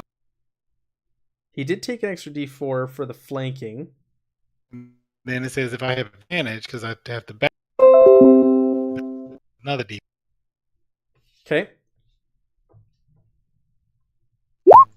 Oh my What the goodness. hell, man? Captain 1. Yeah. It's 4 ones in a row. Okay. Wow, that's terrible. Oh my goodness. I was just testing them. Get all those ones out of the system. Okay, that takes us to Zeph. Zeph, you are up in the tree there. You can draw your Alright. weapon. Yeah, I'll use my movement action to draw my weapon since I'm on a tree. Mm-hmm. Don't exactly have to move. And is this guy looking pretty rough, the one he went for?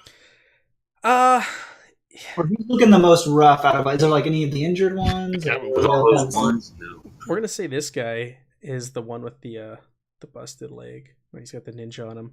So he's just lying there. That one does look the roughest. The one that Skig just went over and just kind of punched in the. Okay, I'm gonna shoot this guy, the one that Okay, has, the one right next to yeah, Elrinox. Yeah. So we said it was a +1, right? Yes, +1. All of them have the same.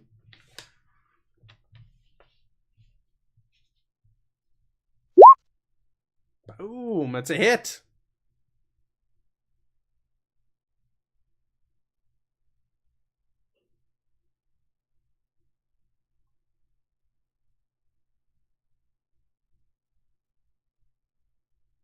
Oh, that's 9 damage. I'm hovering over it. 9 damage. Yeah. Holy crap! 9 damage. Okay, go ahead.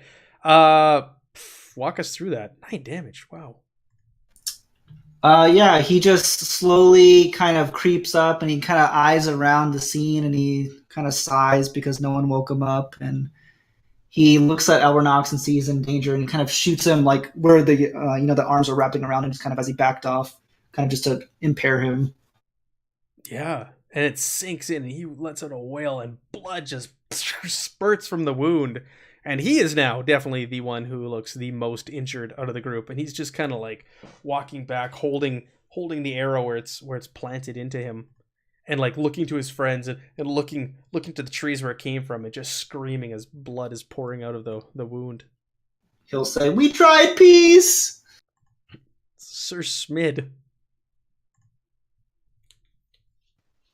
So I can't pull out my weapon and move here, eh? I Correct. guess I'm attacking the guy in front of me. Draw your weapon, and you and Skiggy going after this guy. I change the enemy disadvantage to 1, not -1. Yeah, higher is worse for. Yeah, you put you're flanking, so you get an extra. Yeah, you got a bonus for flanking. Did you get that also? You're welcome. Well, it doesn't matter. So just add an extra D4 to your damage.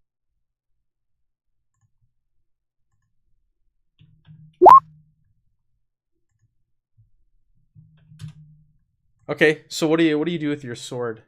How do you attack this guy? I pull it out of my sheath and apparently lightly cut his arm. Certainly no leg off injury. Yeah, but no, you definitely do some damage to him. He lets out a wail. So between his legs bleeding and now the slash on his arm, he's like wailing and blood's spurting everywhere, and they're kind of looking at each other like, "Oh crap, are we outmatched here?" So now they are going to attack you guys. And again, I never roll. You guys are going to be doing all of the rolling. So let's start with the one that is with Sir Smid and Skig. That one is going to attack. Let's roll a d4. We'll determine which one. Skig, you're 1 to 2. Skig, you're 1 to 2. All right, Skig, he's attacking you. So he's going to go ahead and attack you. There's no he doesn't get any minus, does he? Evan, for being surrounded by... Reed, oh no, he doesn't. Not, he's fine. Yeah. He doesn't get any disadvantages or anything. No, he's okay. Okay. I have nothing.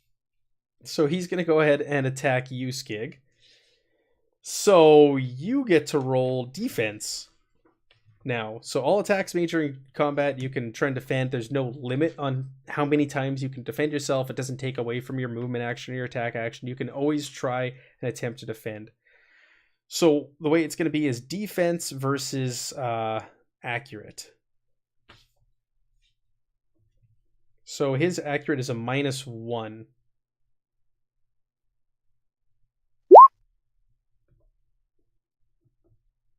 So he goes and he takes his club and he goes to slam it down at you, and you've got your 2 daggers and you just deflect it out of the way and it slams into the ground next to you.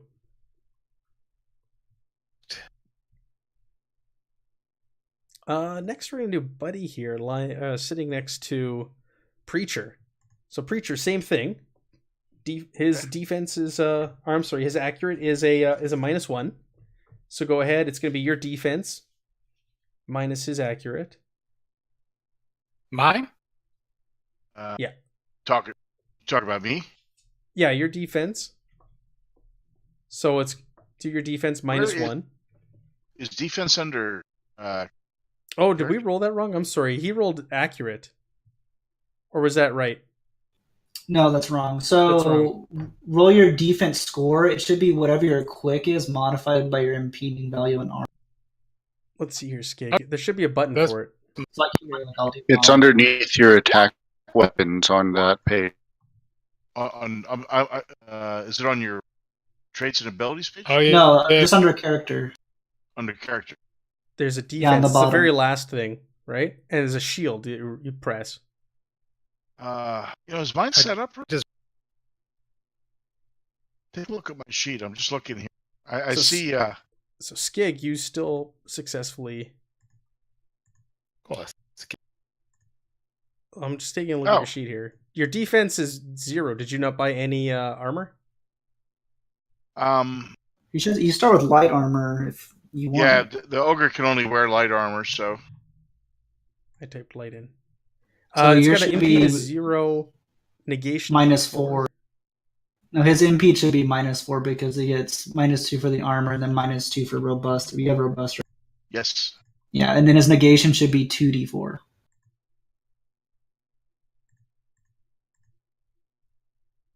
There's only an option for 1d4 in there. Well, that's weird. good. Okay, so his accurate is a -1. So go ahead and roll. Click the button, and it'll be a -1 that you're gonna add onto the roll. Is that for the defense button? Yes, please.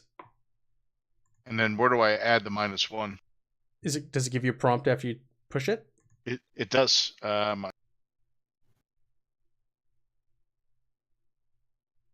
So the enemy hits you, but your like rough exterior just ate the damage. His spike club slams into you, and you look down at it, and then you look back up at him, and he's like, "Eep." Well, he needs to roll another d4, and then you need to tell him how much damage the guy would normally do. Oh, okay. Roll me another d4. Does that make sense? Yep. Okay, so he has 2 armor essentially to whatever this guy's attack is. So his damage is 4. So yeah, you take 2 damage. Okay.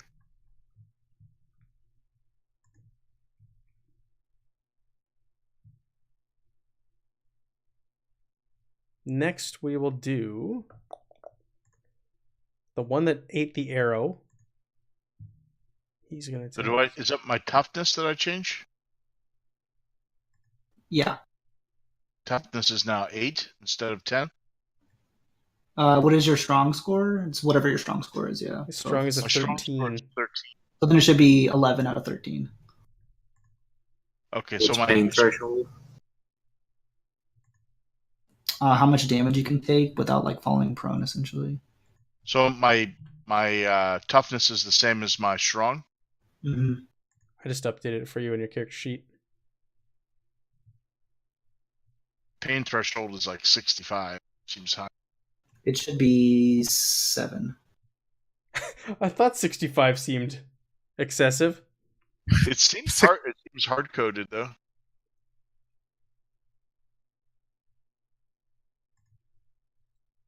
It is hard coded. It's reading it off somewhere else on his sheet. You might have your value in wrong on the sheet. He's got a 13 strong. Yeah, I don't know then. That's weird. Yeah, because your pain threshold's a 4. I don't know why his is so high. Everybody else's looks Just- fine. That's it. Oh, maybe it has something to do with him being an ogre. 65? Okay. 65. Everybody's an ogre. I don't know. Okay. Let's move to the one that is now attacking. Elrenux.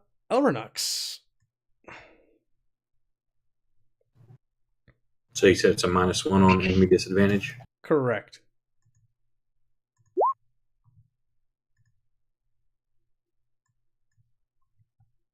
So he hits you, and you see I have to roll another d4. No, it's the This is- enemy damage is always flat. Okay, so and you negated 2 of the damage, so there's 2 more damage that you're gonna take. Gotcha. I just take 2. Yeah. Damage is always 4.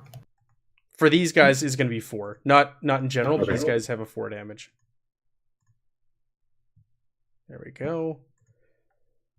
This could get interesting. Yeah, he's gonna move up there. So now he gets flanked like we do. He's gonna go there. And he's gonna go to the trees. Okay, so let's do Beardo on Elrenox. So exact same thing. No difference. Go ahead and roll your defense at a -1. So the enemy misses. He swings at you. What do? How do you avoid his attack with his spiked club? The first guy kind of catches me, and it's actually not me being defensive. I stumble backwards from the blow as this guy steps up and swings, and it just completely misses. Whiff. All right, and then that takes us to Alma. Alma's going to get a one of these guys swinging a club at her.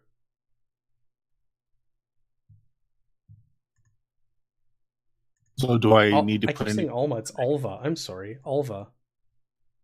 do I put anything in the input value field? It'll be a -1.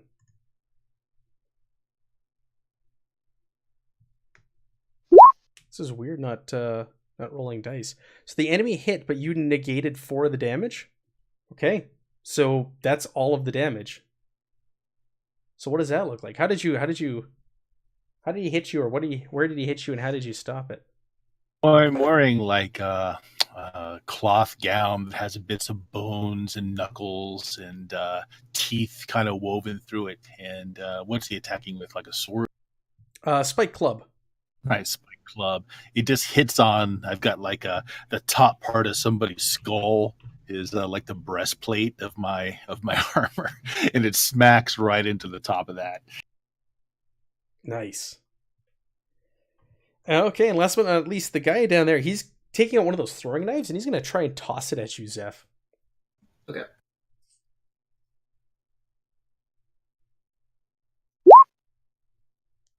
Ooh.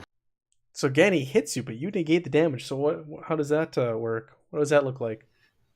It bounces off his mask, and he's like, "Ah, where'd you come from?" Okay, that's all of our fortune. I want to call them bandits. They're not really bandits. They are really fortune hunters turned bandits. Elrenox, you are surrounded by 2 now. What are you gonna do? I'm going to. The guy in front of me looks pretty hurt, right? Oh yeah. He's in rough shape. That arrow hurt him bad. I brandish my stiletto and I whisper some word that's almost painful to hear, and a purple glow kind of moves along the blade as I stab at him. All right, and that's the thing you were asking me about. Yeah. And disadvantage is -1 still. Yeah. Please let this do something good. I want a cool effect. Oh no, his defense is a +1. It's a +1 because you're rolling against his defense. Okay, hang on. So roll Figures again. I did good. I know, right? It's still his roll is still fine though, because he still succeeded. Like with the +1 would have just made it easier. The rule is, if you roll wrong, you re-roll, whether it's good or bad. He still hits 6 damage. It's still good. So 6 damage to this guy. Woo. That is going to do it. What does the killing blow look like? Thank God. So I stab this into him, and the purple energy from the blade just seeps into the guy's body as he falls dead. But then as he falls, his body starts twitching, and his eyes open up, and that purple glow is within his eyes. And he will rise and fight for me Really? Yeah. The mystic's weapon is touched by dark energies which increase the damage dealt against living creatures. Worse, those slain will rise again as walking corpses controlled by the sorcerer. Undead created by a Revenant Strike have the same statistics as a Dragul, page 230. The undead returns to its state of true death at the end of the scene. And as a novice, I can ignite the malicious flames around my weapon, which deals an extra d4 damage. As an adept, which I have is as novice, and the creature slain by the Revenant Strike rises and the following turn loyal to me. Cool. All right, that little bleeding eye that I put on, that means he's one of your minions now. And then just to clarify, you need to roll a d4 for casting a Revenant Strike. Just because you're using your spell. The to add 10 corruption. damage. Yeah. So is it, do I roll the, like under the mystical powers, got to die? Do I roll? You just roll d4. Just roll I don't know, d4. yeah. And Is that thing right there? no. That was cast. Go ahead and just roll d4, and that's going to go towards your temp corruption. 2 points of temp corruption. Okay. Okay. Alva. All right. Well, there's the guy right next to me, so I'm going to take my movement action to pick up my staff and just going to smack him in the nuts. All right. He's got a defense +1. Okay. So how do I attack again? Actually, here I see it. The disadvantage, advantage. +1.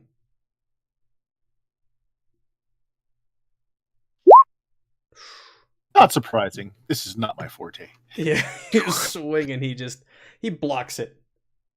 Knocks your attack aside. What are you attacking with? My staff. Staff? Yeah, he just knocks your staff aside as you swing at him. All right, our big lumbering ogre gets up and grabs his hammer. He smashes this Creature smash. So do I put any modifiers in under the attack? -1? -1. +1. +1. Just hit submit. Yes, please. All right. So you hit him.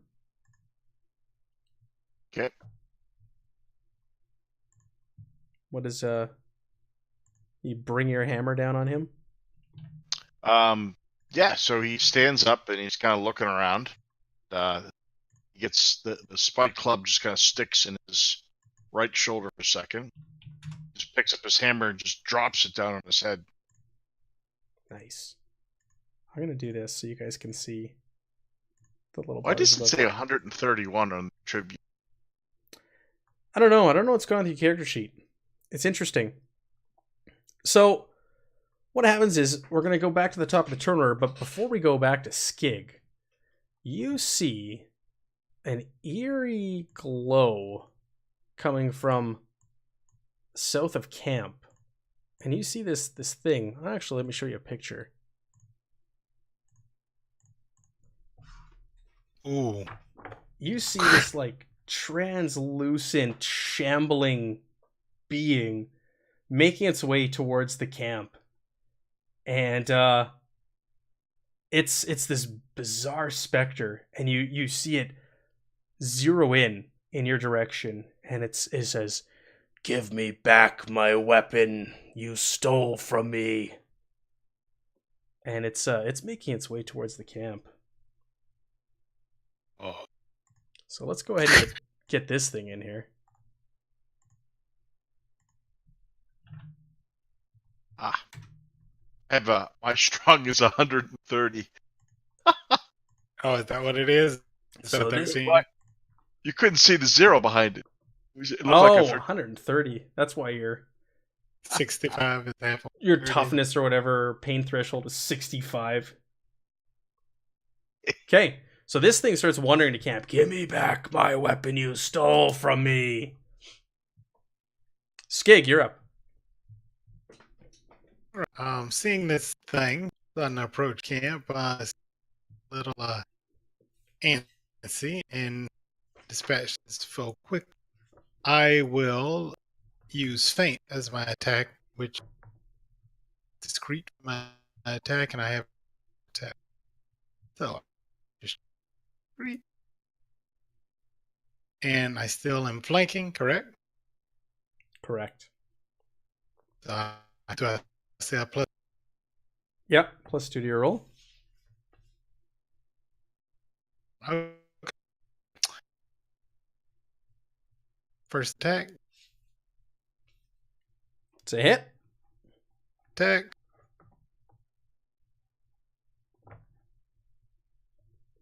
It's another hit. That's going to kill him. First damage. Oh, it's already got your damage on there for you. Oh, it does. Well, I have two. He drops dead. How do you kill this guy? You're still rolling damage. I as I see this coming closer, I kind of look behind the guy and say, I got to speed this up, boss.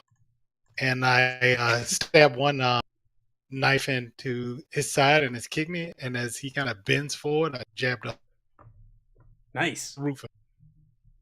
Okay. Well, this thing goes next. What is its vigilance score? Because that's our tiebreaker actually for 13s. Oh, vigilance? It is 10. Okay, mine's 15, so I go before. You go first. Is Smid higher than 10? Boop. Smid, what's Mine's your vigilance? 11. Vigilance? 11. Yes, Smid goes too. And what's yours, Zeph? 15. So like that? No, Zeph goes first. Other way Your vigilance is higher. Yeah. There we go. Okay, cool. Cool. And then All I right. forgot to also note, if you like do attack from like high ground, you get advantage from that way too. If you read on page 162, there's like a bunch of different like ways you can get advantage. Conditional advantage? Yeah, exactly. Yeah, so for everyone to read too. Nope. Good to know. Thank you. But I will kind of shriek at this specter creature and instinctually fire at it. Okay. What is this? Let me just turn to that in my book.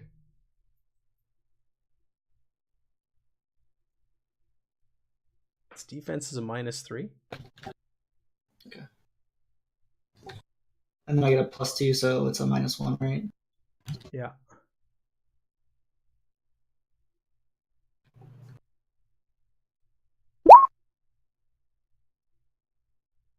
Okay. So you hit. And then it's a 6 total. All right, so your arrow slams into this thing. It hits it like right in the chest. You find a gap between where there's a gap in the armor and where's the blue flame, and it goes into it, and it doesn't even phase it. It doesn't even seem to react. Oh, good. And I'm gonna like try and run to like the other side of the tree. Yeah. Sir Smid. You see it looking right at that fortune hunter in front of you. It doesn't even like turn its gaze to you or from the direction the arrow flew. And it says, "Return what is mine." Well, I move up there and I'm going to attack this fortune hunter. Beardo? Okay.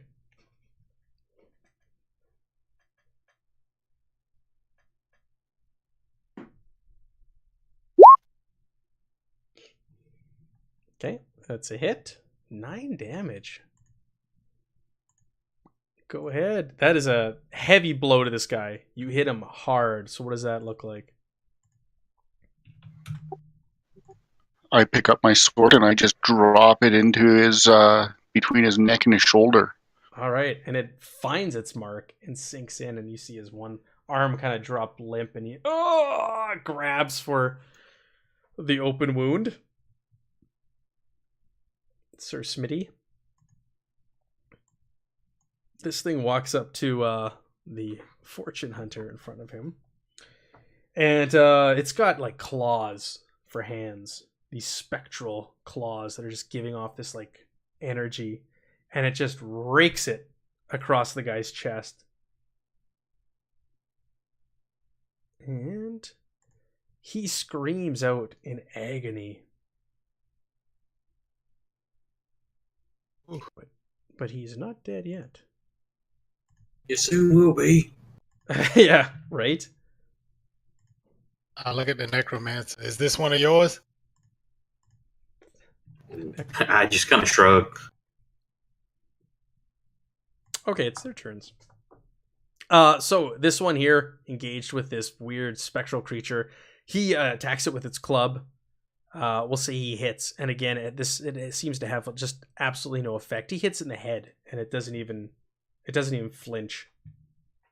And he just goes, "Give me back what you took from me." Beardo's gonna try and attack you back there, Smid.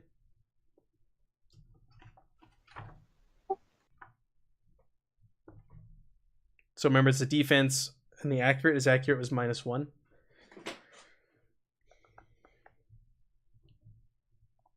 Technically, nothing should hit you, Smid. What? Did you roll an attack? No, it's your defense. There you go. No, he's right. He just didn't roll it. It was just Okay. Oh, that was his previous roll. I put in huh? -1. Should I have put in +1 there? His accurate? No, it was a -1. It makes Okay, it so easier he to hit hit me, but I You negate how he much hit me, damage? but I negate 3 damage. And how much does your full plate negate in total? It just eats it all, doesn't it? I no, negate it's just 3 that of it. number. So I rolled a 1d8 and I negate 3 of it.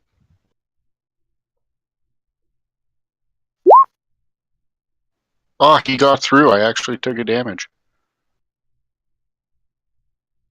Okay. So he managed to find a gap in your full plate and hit you with his spike club. One of the little spikes or nails digs into your skin. And you go, "Ee!" I don't know what Sir Smid would say. I'm down to 19 toughness. I think I'm okay. Are you sure? Smids are tank.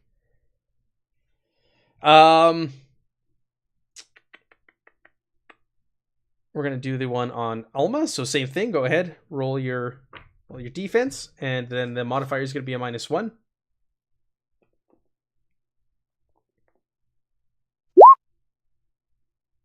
Oh!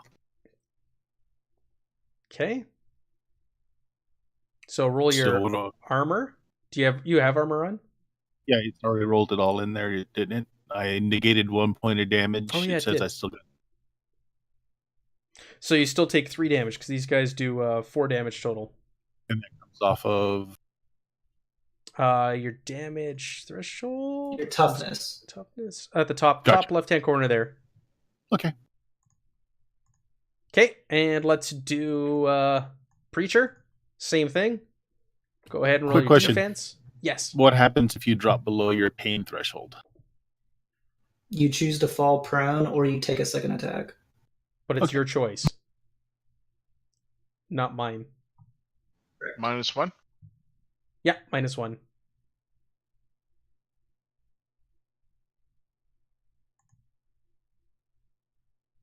Okay. So there's still 1 point of damage. I get an extra die. Okay. Because you're the big guy, the big boy. Okay, so you just eat all of the damage. And let's go to your guy, Elrenox, that you have control of. I'm going to do his turn on the turn with the rest of them. What do I roll? It says the same as a Dragul. So that's on page 230, you said, right?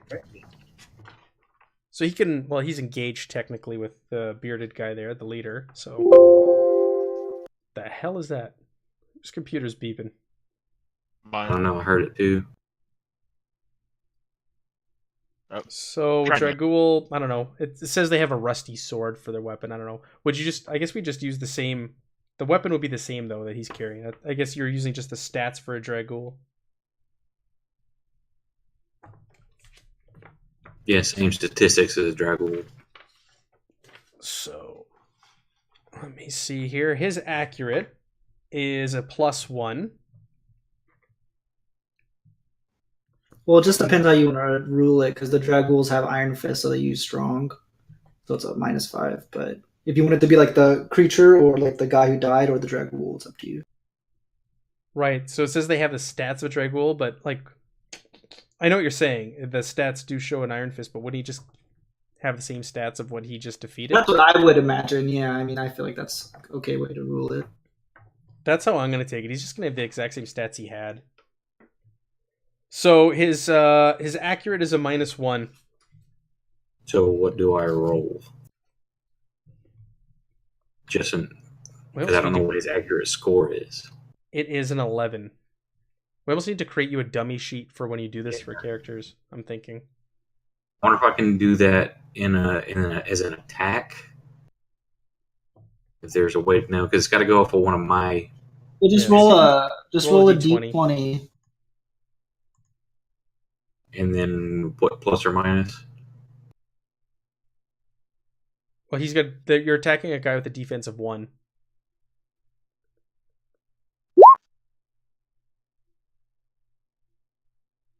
So you hit. And now we need to do the damage. Right? He hit. Yeah. So he does 4 damage. I think it's a d6 if you want him to roll actual dice. Sure, roll a d6.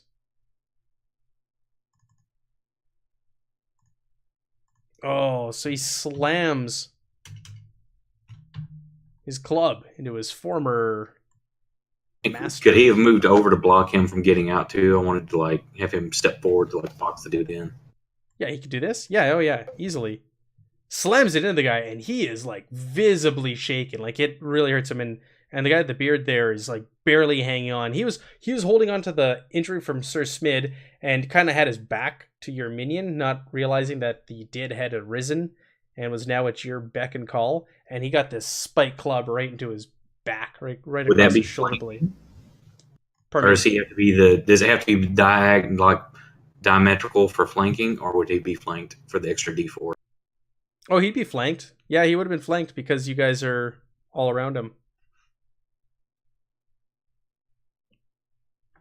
He did. He did. He did. All right. Alva, that brings us to you. All right, looking a little desperate, as she does not like being combat. She's going to try and bring her quarterstaff down on the guy again. Okay.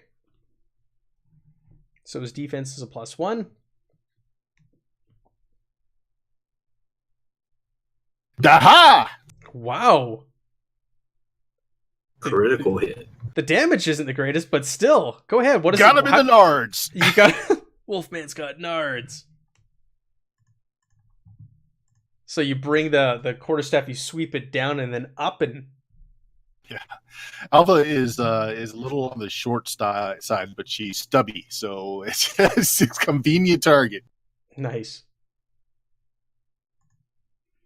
Elrinox, you've got a dead guy and a minion next to you. Okay, what's the guy with the ninja mask looking? He's the one that has half a leg or 1.5 legs. He's not really in this. He's out of it. Which of the others look more damaged?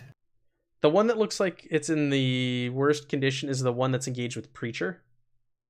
And how much can I make it to them? Oh, yes. So movement is very abstract in this. It's not really bogged down. You don't really worry about the minutia, but if you want to get into the details, I believe it's 10 is the pace or the number of squares.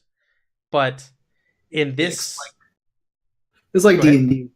Yeah, like in this arena that we're fighting in right now, it doesn't matter. Yeah. You can make it there, no problem. Okay, since I've got plenty of movement, can I step between, like, move through my ally, like to get the right? Oh, like pivot around them, like in D&D? Yeah, sure. Because of the barbarian looking chick that's friendly, correct? Yeah, that's Elva. Yep. Okay, so I can move like through her square. Is that allowed? Well, let's see. Move around an enemy is a movement action. Circular movement in order to reach another.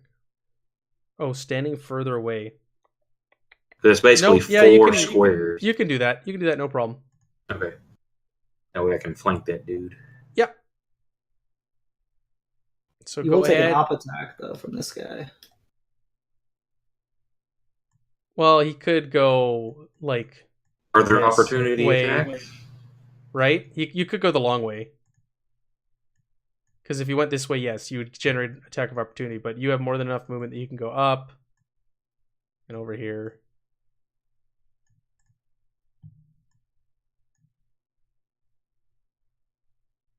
Yeah, We'll do it 10. like, I can we'll get do it to like 10. that.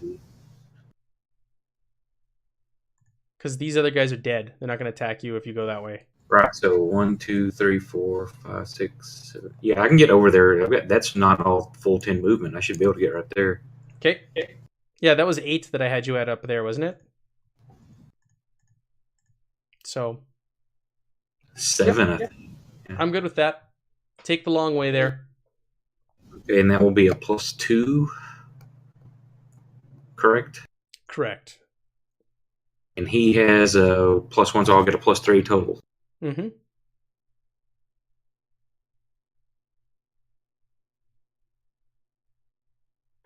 Fucking seriously? The attack misses. But you're in a good place for next time. Preacher. Does he get a flanking Elrenox just bonus? made his way over to you to help. Yeah, you're getting flanking now. Yes. All right. So attack. What do I add? Modifier +2. +3. Okay. So So you hit him. And you roll another d4 and add that to your damage.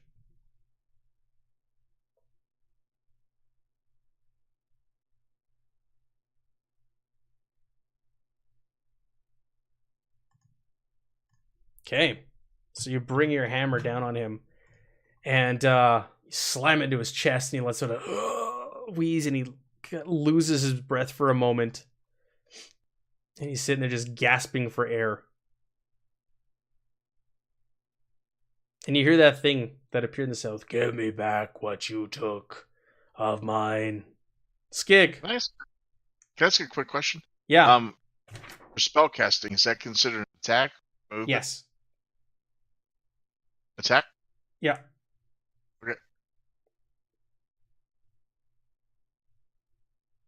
Skig, what do you want to do?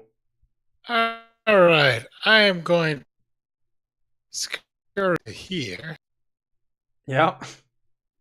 and attack this guy with my Okay. chain. All of your flanking bonuses and stuff and your feints and Yeah. And it's going to be D4 damage. Each one of these. That one missed. Second one. okay. That. Yeah. And you get your another d4 because you're flanking, right? Yep. Well, oh yeah, that's right. And another. Oh, nice. What are the 2 d4s for? Oh, because you've got an ability that gives you an additional Max. d4. Yeah. Yeah. Gotcha. Yep. Get you. All right. So you scurry on over there and he starts slicing up with your daggers and he looks behind. He's not ready for it. He's just slashing from behind and you cut him down. And he kind of drops to one knee and he stands back up and he looks at you and the ground is all bloodied around him. Is there anything else you can do, Skig? Is that all your Nope. your flurry of attacks? A flurry of attacks. Zeph, what do you got? Can I look to see if I see any of the bags on the ground of the dudes? Yeah, the bags are lying all around the camp. They're just all on the ground. Do I see the big bag anywhere? Like the one that... Yeah, you scan the area, and it looks like the bigger bag is missing. Remember, it's not so big because we figured out the weapons. Yeah. But it's not in a sack. It was wrapped separately. Gotcha. Okay, that's not good. I will... So there's no bag we see. No, not from what you can see. Not the one you're looking for. Right. I'm going to just shoot this one. Okay. He flanked. All right. 12 damage. What? All right, go ahead. Describe your killing blow. Where does that arrow land? He kind of panics for a second, trying to find the bag and scanning around. He's like, "Oh, we need to get out of here!" And he just kind of like, does the thing where you kind of look away and just fire it, and just probably hits him in the head. It's like, oh, boom. Okay. Do you want to move or anything? I'm gonna try and like kind of. Can I jump down to the bottom like of the tree, like somewhere around here? Okay, I'll do that. Sir Smid. The necromage you said last time, when I was looking at him, he was transfixed on the leader who just died. I'm going to quickly look at the leader, see if he's got that weapon on him. Yeah, you look down, you kind of kick him over and kick his jacket open, and you don't see it on him. All right. Do I attack the necromage, or do I go try and finish off the last dude? What would Sir Smid do? Yeah, what would Sir Smid do? It's a good one or two. I'm going after the necromage here, guys. Okay. Well, there you go. There you go. Time to die.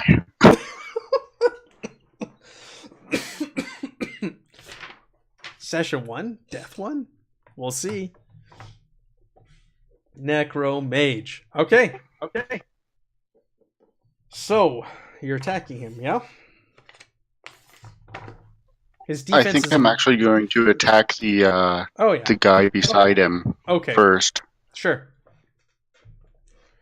Return what is mine.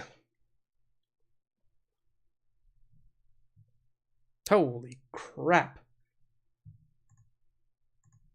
It doesn't kill him, but he's so distracted by this necromage that's attacking him that you just walk up and you just slice him right through and do some serious damage to this guy. The necromage again doesn't even pay notice or heed to Sir Smid, and is focused on this thing and rakes its claw on its chest, and there's like this burning blue flame left behind, and he drops to the ground dead and says, "Return what is mine." And he's gonna walk right past you and go to the next closest thing. So you get an attack of opportunity on this thing, Smid. So feel free to roll that. He's got a defense of -3.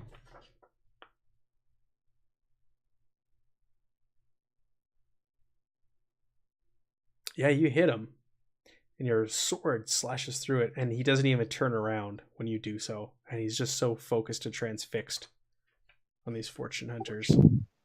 Not sure if I didn't do enough damage or if I don't have the ability to hurt it. It's definitely one of those two.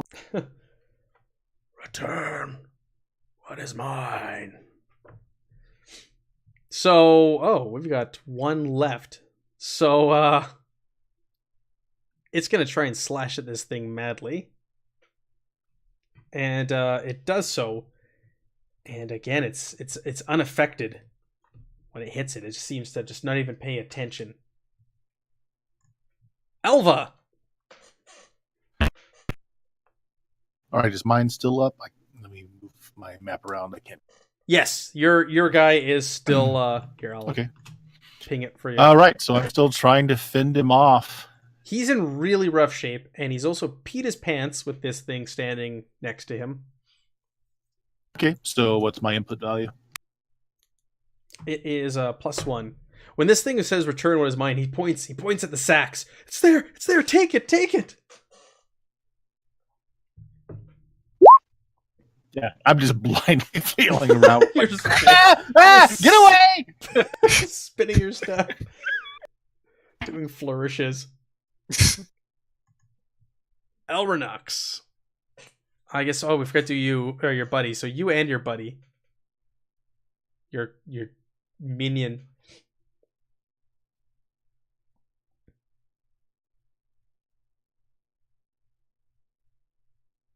Outronox? Do we lose you or are you on mute? I'm sorry, is it my turn? Yes.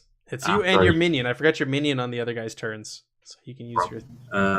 So we only got one guy left You got standing? one left standing and one guy who's on the ground with missing part of a leg. Okay, I'll try the same thing again. Okay. You get your standard It's all bonuses. 3. 4. Yep. What the fuck? I get the one cool move. I can't get like 2 extra minions. Nah, screw that. You've got this thing though. Yeah, he'll come up and swing, and his was just a +1. Does he get the flanking as well? Yeah, he'll get the flanking. Is it considered an ally right now? Yeah, I would assume. All right, that's a hit. And as a D6 +4, you said? Yeah. Or D6 and a D4. D6 and a D4. It's gonna kill him. Can you do the plus in this advanced roll? Can you use an extra D4 in there? Or is it just a flat modifier? I don't know what you're asking. On the advanced roll in the dice roller, it's 1D and then Yeah, you can add it. Yeah. it's not letting me put a D in there. Just to Well, just click drop on. You down? can put D4, but yeah. I just do that. Okay. Yeah, this thing brings its wooden club down and kills it. So he drops to the ground, dead. Nice. And it turns its attention. There's this one here, and then there's the other one. Return. Return is mine. Stumpy. Well, that first one is already undead, right? So it's just Stumpy left. Stumpy, yeah. Preacher. Yeah, so Preacher's going to cast Blessed Shield. Okay. What does that do for Preacher?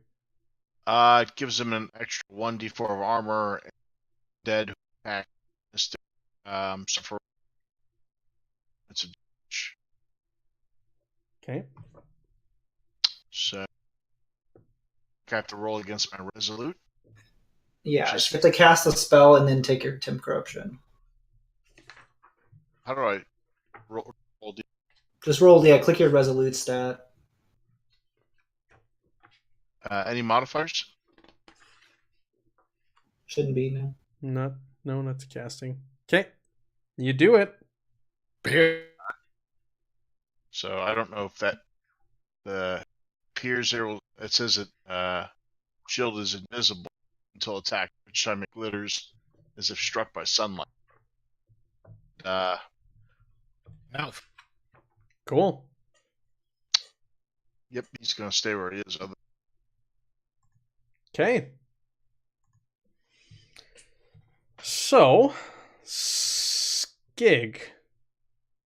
I am going to yell out to Patriots that seems to be focused on the people who stole from it. Let's leave it alone. Walk over.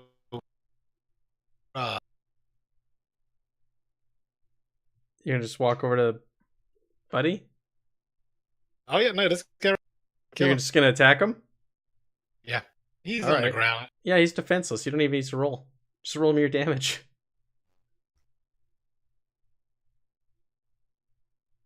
Boom. I'm gonna give him less hit points too.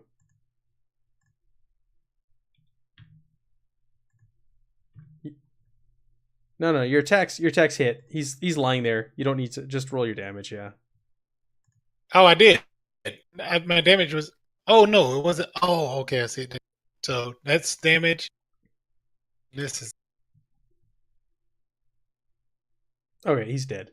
You just walk over and start slashing at him and cut him up. I don't know why See, I'm I look back at the thing. See, I'm helping you. grinning and laughing. Okay. Zeph, what do you want to do? Does he seem like he's looking at something now? Like, is he looking at our undead one that we have? Yeah, he's turned to the Taking undead one. I just kind of say, well, it's a matter of time, and I just shoot the undead one. Okay.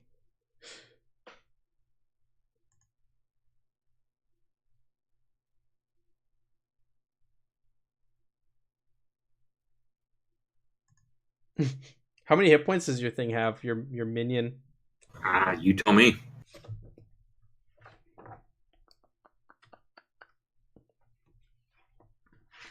We're gonna say he's dead. I just know page 230 is his stats. Yeah. We're gonna say he drops from that arrow. Yeah, he drops dead again. Sir Smid, this thing now has turned and is looking at Alma and goes, "Where is it? They took it from me." Did I see where the guy pointed at the bag? Yeah, the sack's on the ground. Yeah, you did. We're gonna say they're just like over here or something, just around the camp. I go up to the bag and pull the thing out. Yeah, you go over to the bags and you start just like dumping stuff on the ground, and you can't seem to find the one that had the sickle in it. Do I know anything about this creature? About which creature? Hey, WC This Austin, thanks for the necromage. follow. The necromage? Yeah. You've heard of them. You've heard that they're actually the spirits of sorcerers who were killed and not buried in the proper manner.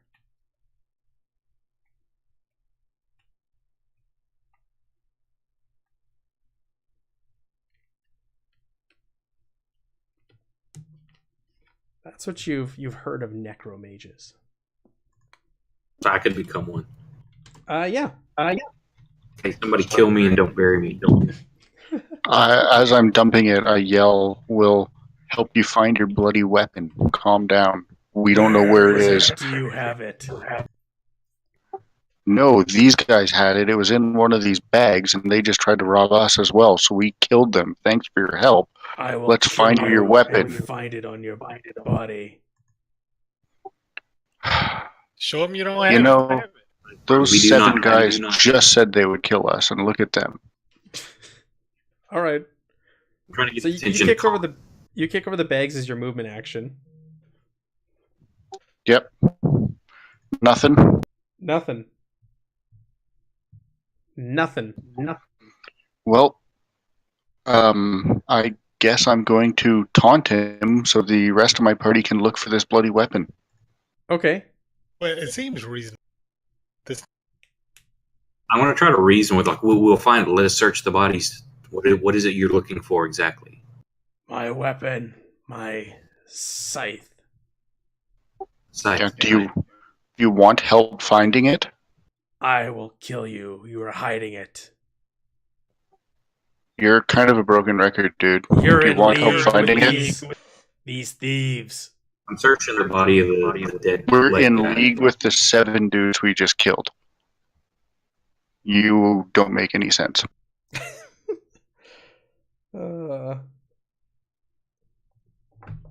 Okay. Let's see. We're gonna have to re-kill the Blue Man group here. 4 or 5. I just rolled this. Alma, I rolled. It's gonna attack you. Well, what do I need to defend against? Okay. Sorry. Hey, thanks, Austin. Appreciate it. That's What's awesome. the modifier I put in? The modifier. So it is his defense is a -3. Ouch. Yeah.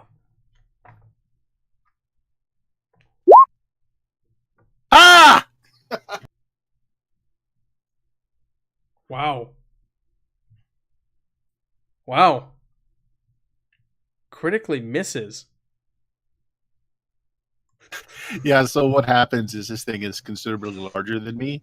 As it swings forward, I just throw myself backwards so that I'm kind of prone and down. Matrix style. It catches air above. Wow. Wow. Lucky. Okay. Yeah. Yeah, that happened.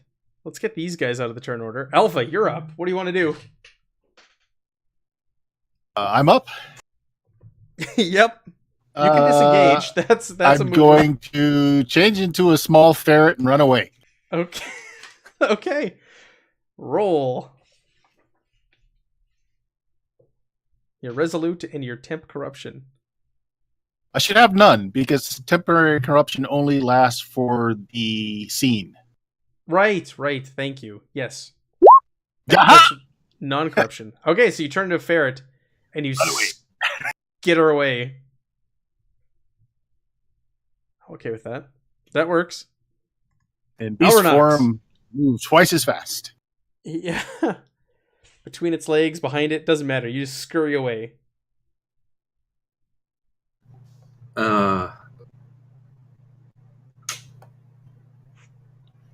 Is there like a disengage up thing where I won't take attacks of opportunity, or is there such Yes. here? Yes, there is.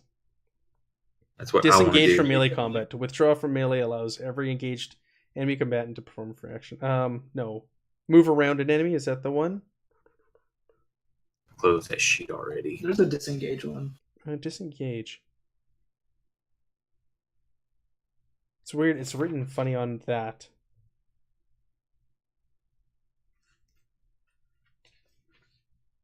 The disengage in the book says to withdraw from melee allows every engaged enemy combatant to perform a free action, though.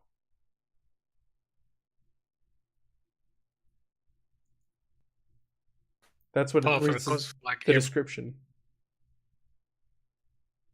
Well, maybe not. So if you're talking about my character, it says also enemies do not get any free attacks against the mystic when in beast form. So you scurried away, but for Elranox... Oh, okay. I'm sorry. I thought you were talking about it. Yeah. No, that's okay. Elranox is trying to disengage. But I see, like, move around an enemy, a circular movement in order to reach another enemy combatant standing further away. So you'd break from one enemy to go to another one. But disengage still says that they get a free attack against you. Is there like a full defense kind of skill or something? I'm trying to protect myself more. Thanks for stopping by, Austin. Appreciate it. No, there's just looking at the actions. There's nothing in there to help you get away or boost your defense. Okay, do I know anything like using a Revenant Strike against an undead? Do I know if that has any ill effect? Or is it standard damage?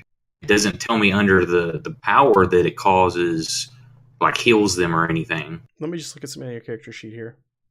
You wouldn't know. You as a character, no idea. Okay, well, fuck it, I can't get away. I'm just going to attack him. Okay. And it said it's a -3. His defense. So you're attacking. So it's minus the defense. Yeah, his defense is -3. I don't need the stats for these fortune hunters anymore. Get out of here, Paige. Figures. Okay, so the attack misses. Stop hiding what you took from me. Preacher. Yeah, Preacher's gonna move. Would it have been flanked? I've got people around it.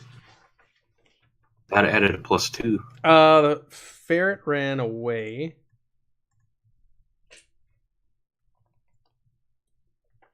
What about the goblin? Does that count? There. I don't know. Sure how they do their flanking.